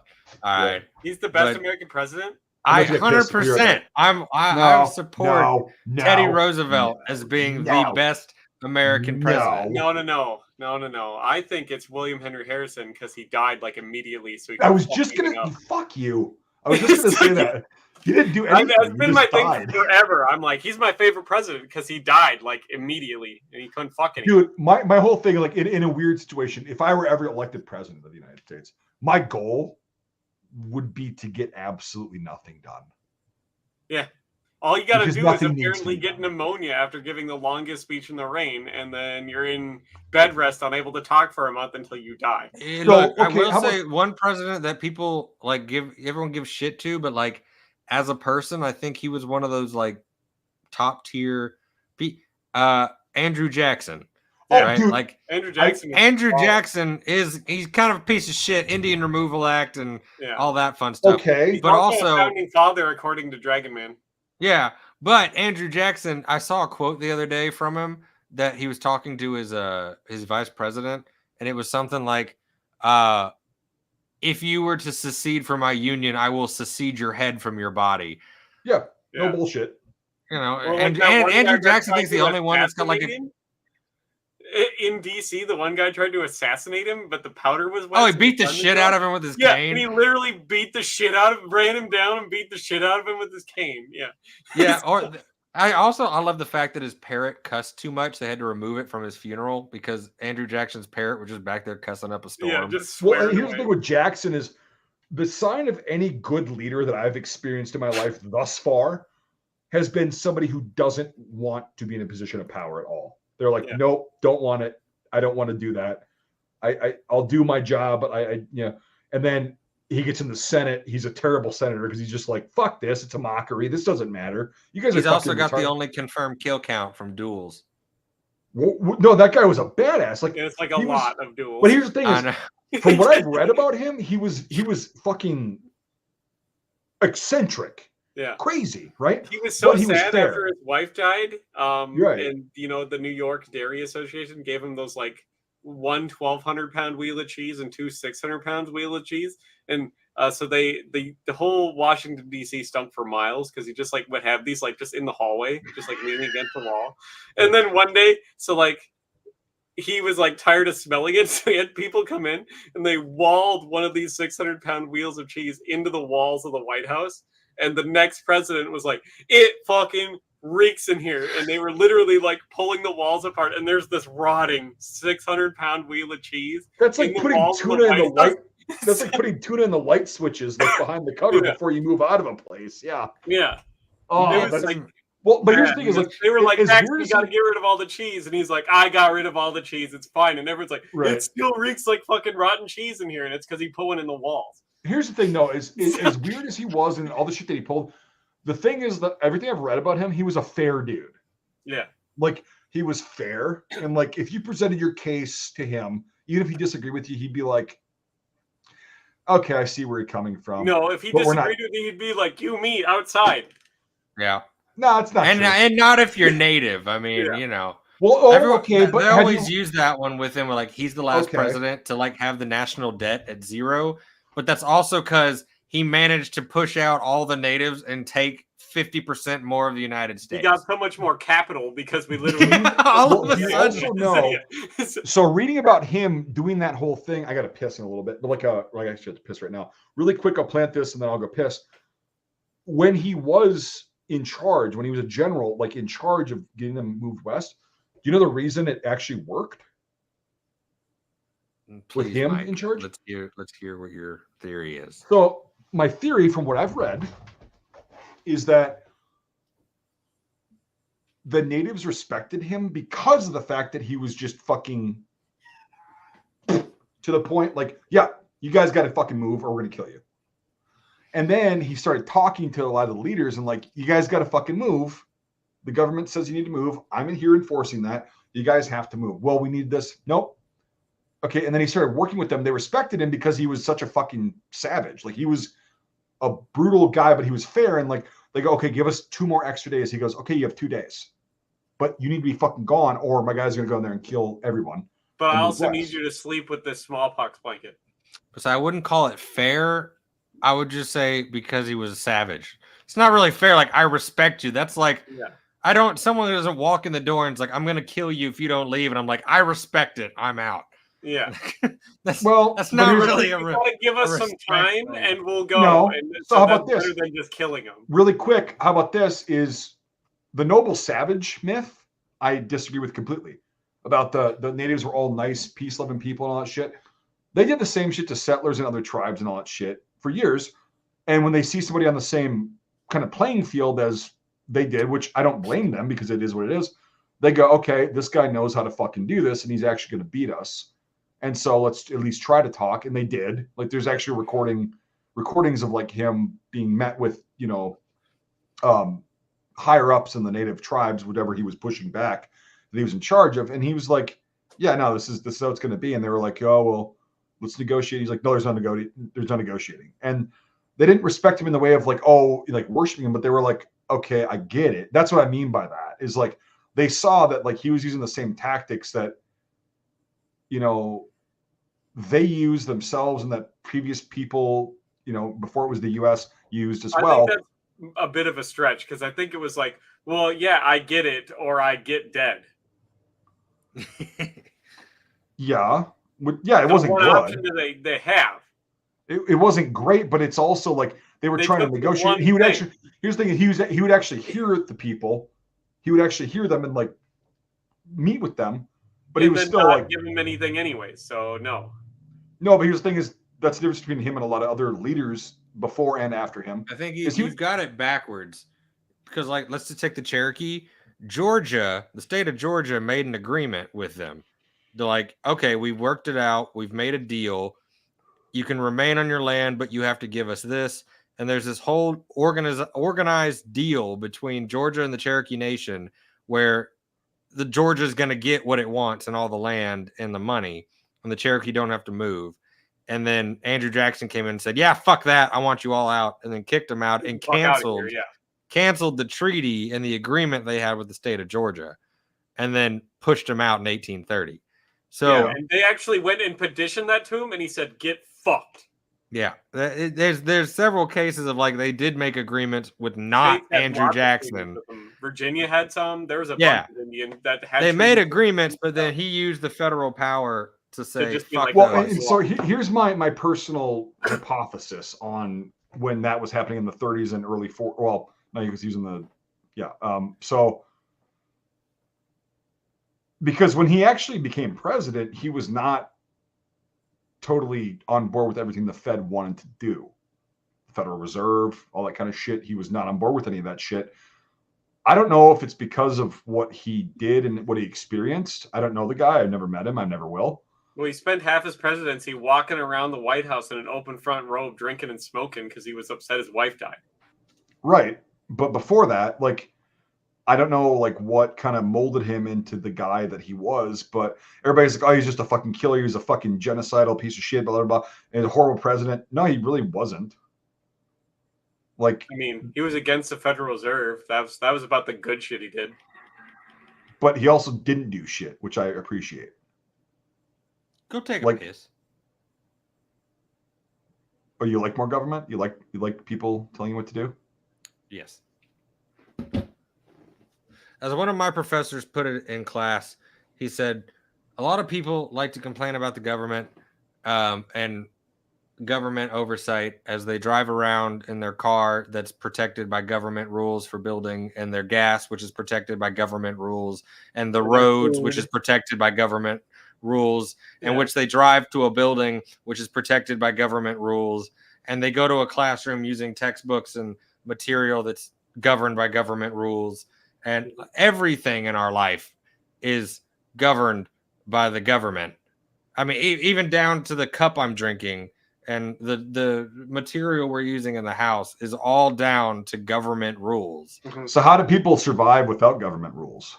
They didn't. That's why the government rules are They there. died when they were 30. They died of poisoned meat in the cans they were buying. They died drinking shit water and getting one of the many. They all died of horrible diseases. Yeah. And then people built them cars and machines that broke apart and killed them. And then they got used gas that then destroyed all of their property, and they have to fucking do it again. Like it's always like government oversight on bigger things. I agree with, but like we're alive. They do in a our lot 30s. of little things that actually help you every day. I can expect to live to 80 and not worry about dying of disease and all sorts of other dumb shit because there's a government bureau created in the 1900s to make sure that didn't happen. That's why like Teddy Roosevelt was so big on all the bureau. It's because of Roosevelt. He's a progressive president. I'm fine with big government, but I want them to do good shit. Yeah, that was his whole point. Big government's good, but you got to keep a leash on all these fucking companies. And also he was in Cuba eating rotten meat in the cans and watching his men get sick.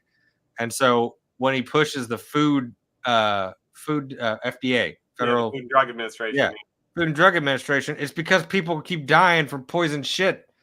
And also, it's these little things that people take for granted because the government won't ever take our guns away, but they think they will, and all that other stuff that they worry about.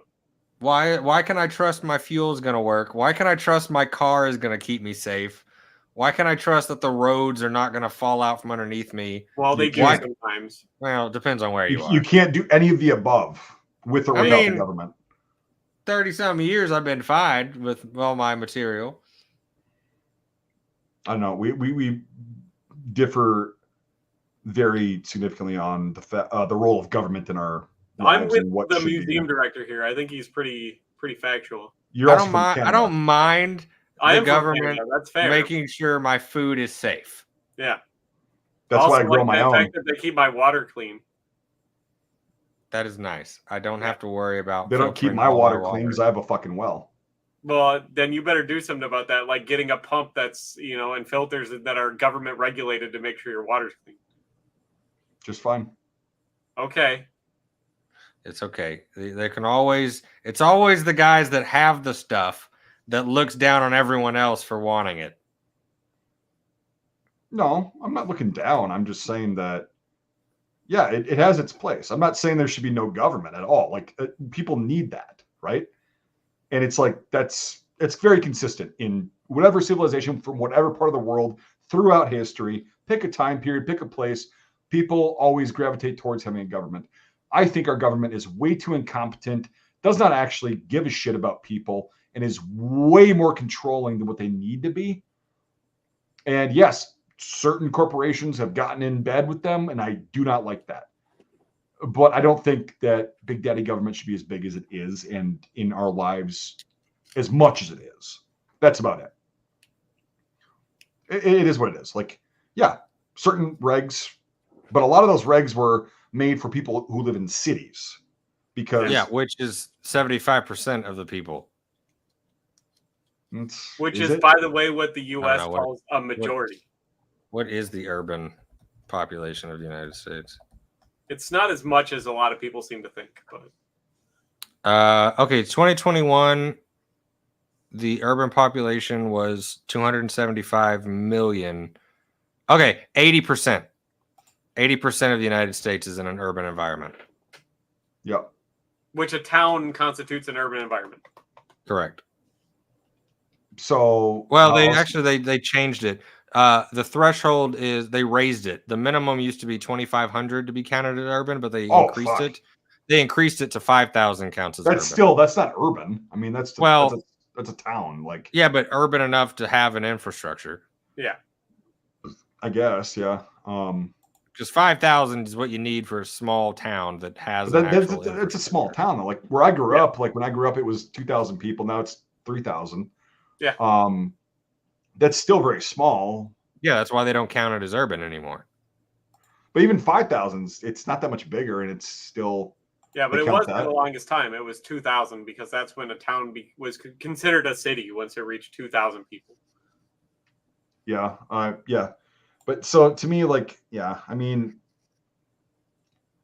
I'd say, God, I don't even know what the fucking threshold would be. Like, but anyway, people who live in like big cities, we're talking like 50 to 100,000 plus, right? Like a suburb or a city or something. Yeah, but like that. You got to keep in remember that when they increased it from 2,500 to 5,000, it only reduced the number by 0.7%. It was next to nothing, yeah. That's still 80% of the people living in bigger places than 5,000. So the large majority of the country is urban.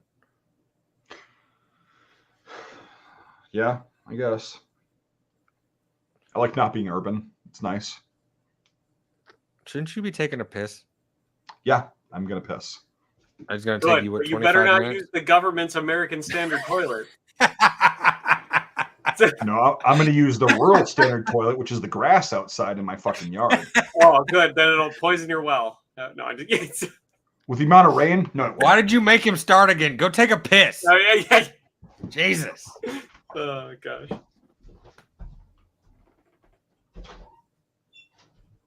Jeez. Ah, good. See, you're right. I like when we're together, so then I don't have to... I don't have to be the person that just argues with Mike about shit like this. So. Yeah, it's always one of those things. Like every time we talk politics, it's like I don't know, none of it affects my life. I don't give a fuck. It pretty much, and it's like I tell people all the time because it's like I sit on local government stuff all the time, like because they're gonna fuck me way more than the federal government ever will, and I'm like I don't get worked up on really who the president's gonna be. They're all gonna suck anyways. My love for the government, the only reason I registered to vote was to vote for Joe Exotic for governor. Heck yeah. And then I got pissed. I couldn't even vote for him. So when I went to the poll box, he was running as a libertarian and you had to be registered as a libertarian to vote for him. What? And I was registered because he was a third party. Yeah. So I was registered as an independent and I couldn't vote. I didn't even vote. I got so pissed. I went home. I didn't pick anybody. Right. All I wanted to do was vote for Joe Exotic that year. Just pencil him in. He got 664 votes. Damn. I know. Out of the whole state of Oklahoma, he got 664. That's not so bad. That's pretty good. I mean, SpongeBob only gets like 200,000 every year. Yeah. Or I think D's Nuts almost won a third-party run one year. Yeah. Right. So to lose on that. Yeah. I tried though. I did try. Oh, well. Got myself a fucking selective service number just to vote for Joe Exotic. Heck yeah. I wish, because when I became a citizen, they made me register for the selective service right away. We did that conversation with like my students, some of the female students we had this year. They didn't believe us that we all had selective service, and I've never had a card, so I had to like get on their website. Yep, and you like punch in your social put my security name like number, here's my selective service number. And then I always how they're like, because I've worked for the government for most of my life, and it's something they want on your job applications, your selective service number. So, yeah. I get a lot of the elementary school kids, and I think it's because it's become a topic on TikTok, the whole draft, which doesn't exist. They got rid of that. Yeah, but these girls, and I'm saying like middle schoolers, they come in, and I had an Ike jacket they could put on, and one of the girls put it on. They were taking photos, and she's like, "I would do so well in the draft, guys." Right. Like, what the fuck? Who said that? About? Some 8th grader that came into my museum with her friends. I would do so well in the draft. I would do so well, yeah, because she was putting on this uniform. Yeah, that's all right. Men, women, geniuses, retards, they all take a bullet the same. Yeah, you're correct. Yeah, she put it on there. I was like, okay, that's not true. McNamara's idiots took bullets in weird ways. Yeah, like they were definitely taking bullets in ways not other people were taking bullets. That's all right. We're not really going to get killed with bullets anymore. It's going to be laser-guided 500-pound bombs. No, it's going to be explosive pack drones. Yeah. Fair. It's going to be like in Ukraine. It's going to be grenades tied. Yeah, when I saw the footage from Ukraine, I was like, I'm outdated. I'm antiquated. As far as my knowledge of fighting a war, I'm antiquated. I suggested that all the time when I was overseas. I was like, why don't we just start dropping hand grenades from drones? Or you don't even need to drop the drone. You literally can just turn it into a suicide bomber. You could just pull the pin on it and fly it into a fucking building, and it works. There's whole units in Ukraine on it, and they post all their footage online for us to watch. And I'm like, that's a fucking great idea. I'm like, we got the whole capitalist society thing. It's like the cost of one cruise missile. So you could give me 140,000 of these and 1 billion hand grenades, and we can just fly them into every fucking window in this whole town and just fuck them. So. Shit. Yeah. Well, yeah, but that takes the fun out of the warfare. I don't know about you, but I feel like it'd be pretty fun. Just fire up that Xbox controller and just calling straight. Yeah, I immediately felt that I was like, I was taught how to fight very old school. Like we're evolving to a different phase right now as far as warfare. And everybody's been saying for the last 20 years that by 2050, there's probably not going to be any people fighting wars anymore outside of the third world. Yeah, but that's going to be drones. That's fucking scary though, because we're all just sitting here and it's like at any moment, Yeah. We're all going to be Wally living on a space cruise liner weighing 900 pounds. Well, I'm already I'm a third of the. No, I'm a quarter of the way there. Damn, throwing yourself under the bus right there. Of course, I always do. I'm getting there. I'm trying to get to that point, so I can be 900 pounds and fucking just relying on a robot. Sit on your little hover chair. And... Yeah, just lay off me. I'm starving. All right, Ventura. Yeah, that's not Ventura. That's fucking Chris Farley on SNL. Yep. Yeah, you might have thought you were doing Chris Farley, but you just did a Jesse Ventura. You just did a Ventura accent. Yeah, why don't you tell me what Jesse Ventura sounds like versus Chris Farley? Lay off me, I'm starving. Yeah, but that's not what you did. You did Jesse Ventura. No. Yeah. Why don't you tell me really quick? Excuse me, for talking about this. I did not do the Jesse the body voice. Yeah, because you're Jesse the mind.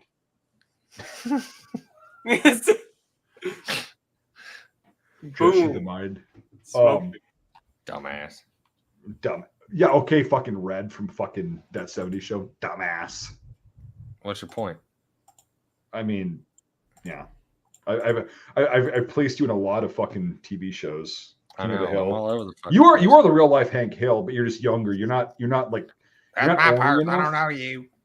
You're not ornery enough. You're Laotian. You're not Japanese. He's Laotian, ain't you? Ain't you, Mr. Khan? I killed 50 men. This is Hitler. You know, I always wondered about that. They What? always they made him real confused. I could have sworn there was an episode where they were like, he killed 50 Nazis, but he was always fighting in the Pacific. Yeah. He's Laotian. Yeah. This is Hitler's canoe. But that fucking show, man, like Mike Judge, oh my god. There was a interview he did once where they were talking about it, and he made King of the Hill after he made Beavis and Butthead. Yeah. And he said he got the inspiration for Boomhauer because some redneck left him a voicemail angry about Beavis and Butthead, but he said for some reason the guy thought the show was called Porky's Butthole. And so he called and left a voicemail, and he's like, that dang old show, that dang about Porky's Butthole, man. I need to get off that. And he saved it and thought it was so funny. That's what he used to. That's all it takes. And because Mike Judge is such a creative dude, he's really humble, but he's like really kind of weird. But like Boomhauer it's funny because like they made him the most like legit dude. Like he knew everything that was going on. He just communicated very weirdly. I love that dynamic because everybody else Texas just Ranger too. Yeah, he's like these dumbasses and. Yeah, man, you know, nigga out there, man, go out there the other day, you know, they ain't your show, man, you know, doing the thing. And here's the thing is, we've both met people who talk just like that. Oh yeah, all the time. I'm from the north where people can communicate clearly. Well, no, they can communicate down south, but like, the Oklahoma, the French like people, fuck them guys. The Oklahoma, the Okie fucking like real redneck backwoods accent is Boomhauer. Mm-hmm. Like.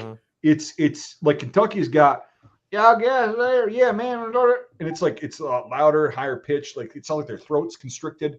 They're nice people. That's Kentucky and like West Virginia and all that shit, Ohio. And then you go down to Oklahoma where it's all the fucking plains, just fucking mostly flat, and it's miserable. There's tornadoes, there's bad weather, it's dry a lot of the times. Oh, so it's like here. No, it's not like here. You can have them if you want them. Have you ever been to Oklahoma, Devin? No, I don't go to the south. Yeah. Okay, yeah. I've been to Georgia twice now. I've been to Florida a couple times. That's the southeast. Look, I remember one year my neighbors, they were white trash as shit. I went over there for some god awful reason. I don't remember what I was. It was around Thanksgiving. But they said Y'all getting everything together? You get them Walmartables? And like in their brain, Walmartables was the term for good food. And whoever just commented on the comments, it ain't the South. Oklahoma technically falls within the South. Yeah. It also falls. There's an actual line in the middle of the state where a lot of Midwesterners settled in the northern part of the state, and a lot of Texas and Southerners after the Civil War and Reconstruction came into the southern part. So the southern part of Oklahoma, which is where I grew up, is much more southern than the north. South of the Mason-Dixon line? Doesn't that run halfway through? Yeah, that's kind of how I rock it. I don't know. I know like where Oklahoma City is right in the middle. South of Oklahoma City, the Oklahoma River that cuts there, it's south of that line. But there's an actual cultural difference between the northern part and the southern part of the state. No, and I get that, but like I've always considered Oklahoma like the South.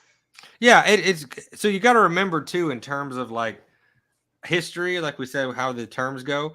When we get the terms the West and the Midwest, right? This is at a time where the United States is only on the East Coast. So what's considered mid? Because like Midwest and all purpose should be like fucking North Dakota, South Dakota, like the middle part of the goddamn country should be the Midwest, but it's not. It's shifted the Midwest, over. Actually. That's part of the Midwest. Well, because the South is considered basically Delaware, Maryland, West Virginia, Kentucky, Arkansas, Oklahoma, everything south of that kinda. Yeah, that line. But like the Oklahoma counted as the West because we were the West forever. Well, everything west of the Mississippi is technically the West. Right. So it's like, is Oklahoma and Texas, are they Western? Or because it's like the way it was is like Alabama, Mississippi, Louisiana, Georgia, Florida. That's the deep South. And then you get the South being Texas, Oklahoma, the belt. So from an upper Midwesterner, because the Midwest, if you're talking about somebody from Missouri and somebody from Wisconsin or Minnesota, where Devon's at, different. But there's still South. But here's the thing. Deep South and South. Nope. Here's the thing. So people up here consider, or I consider, and people that I've talked to consider, like Louisiana, fucking Florida, fucking South Carolina, Georgia, whatever, the Southeast. Okay. Oklahoma, Texas, Arizona, New Mexico, Southern California, all that shit is the Southwest. Utah, that's the Southwest part of the U.S. They're both South, but I delineate my but that delineation does not include what I was talking about when those terms actually originated. Right, there's the South. It doesn't matter where they originated, but like there's different. Like those are like the Southwest is a totally different culture than the South, and there is no Southeast because while technically, you can say that's the Southeast. When these terms originated and like the actual areas were settled, they are just the South. The South, yeah. Right. I consider, like I told you initially when I started this conversation, is like, or I contributed to it, is like, you're all the South to me. Anything past the Mason-Dixon line, south of Illinois, Iowa, all that shit, you're the South, right? But the delineation in culture. I just go by the 5 regions. You got the Northeast, the South, the Midwest, the Northwest, and the Southwest. Yeah, it's huge though. Like, well, yeah, the United States is big. So I guess technically, if you were to use the Mason-Dixon line, here's the issue with it. The Mason-Dixon would say that Ohio, Indiana, Illinois, the bottom half of those are the South. Because the Mason-Dixon starts. Yeah, I know it's not. It doesn't follow the state lines. Yeah, it does. But the Mason-Dixon's like the bottom edge of Pennsylvania. Yeah. So. Yeah, and it goes down to Illinois and Ohio. Yeah, I get that. Yeah, but I'm saying if you drew a straight line, the bottom side of Pennsylvania. Yeah, if you draw a straight line, that like cuts almost more than 50% of the United States in the South. Right. The vast majority of the United States would be in the South. It'd be like Iowa North. Yeah, it would. Iowa would be partially in the South. That's what I just said. Yeah. Yeah, but that's not right. That doesn't make sense. Missouri? Deep South, Missouri's South, part of the North. Kind of South. It's in the Midwest. Missouri's the Midwest, technically. So. And Missouri was technically Union forces, if we're going by Civil War standards. Technically, yes. Technically. And Oklahoma was majority Confederate. Yeah. And a bunch of guys Indian territory. People. Yeah. So. Indian territory was mostly Confederate. Okay, but well, I gotta go take a shit. So but say I gotta hop off here anyway. So all right, cool. We'll just end it. 3.5 hours is plenty long enough for you, Mike. Yep. All right. So all right. Thanks for watching, everybody, and we'll see you in the next one. Bye.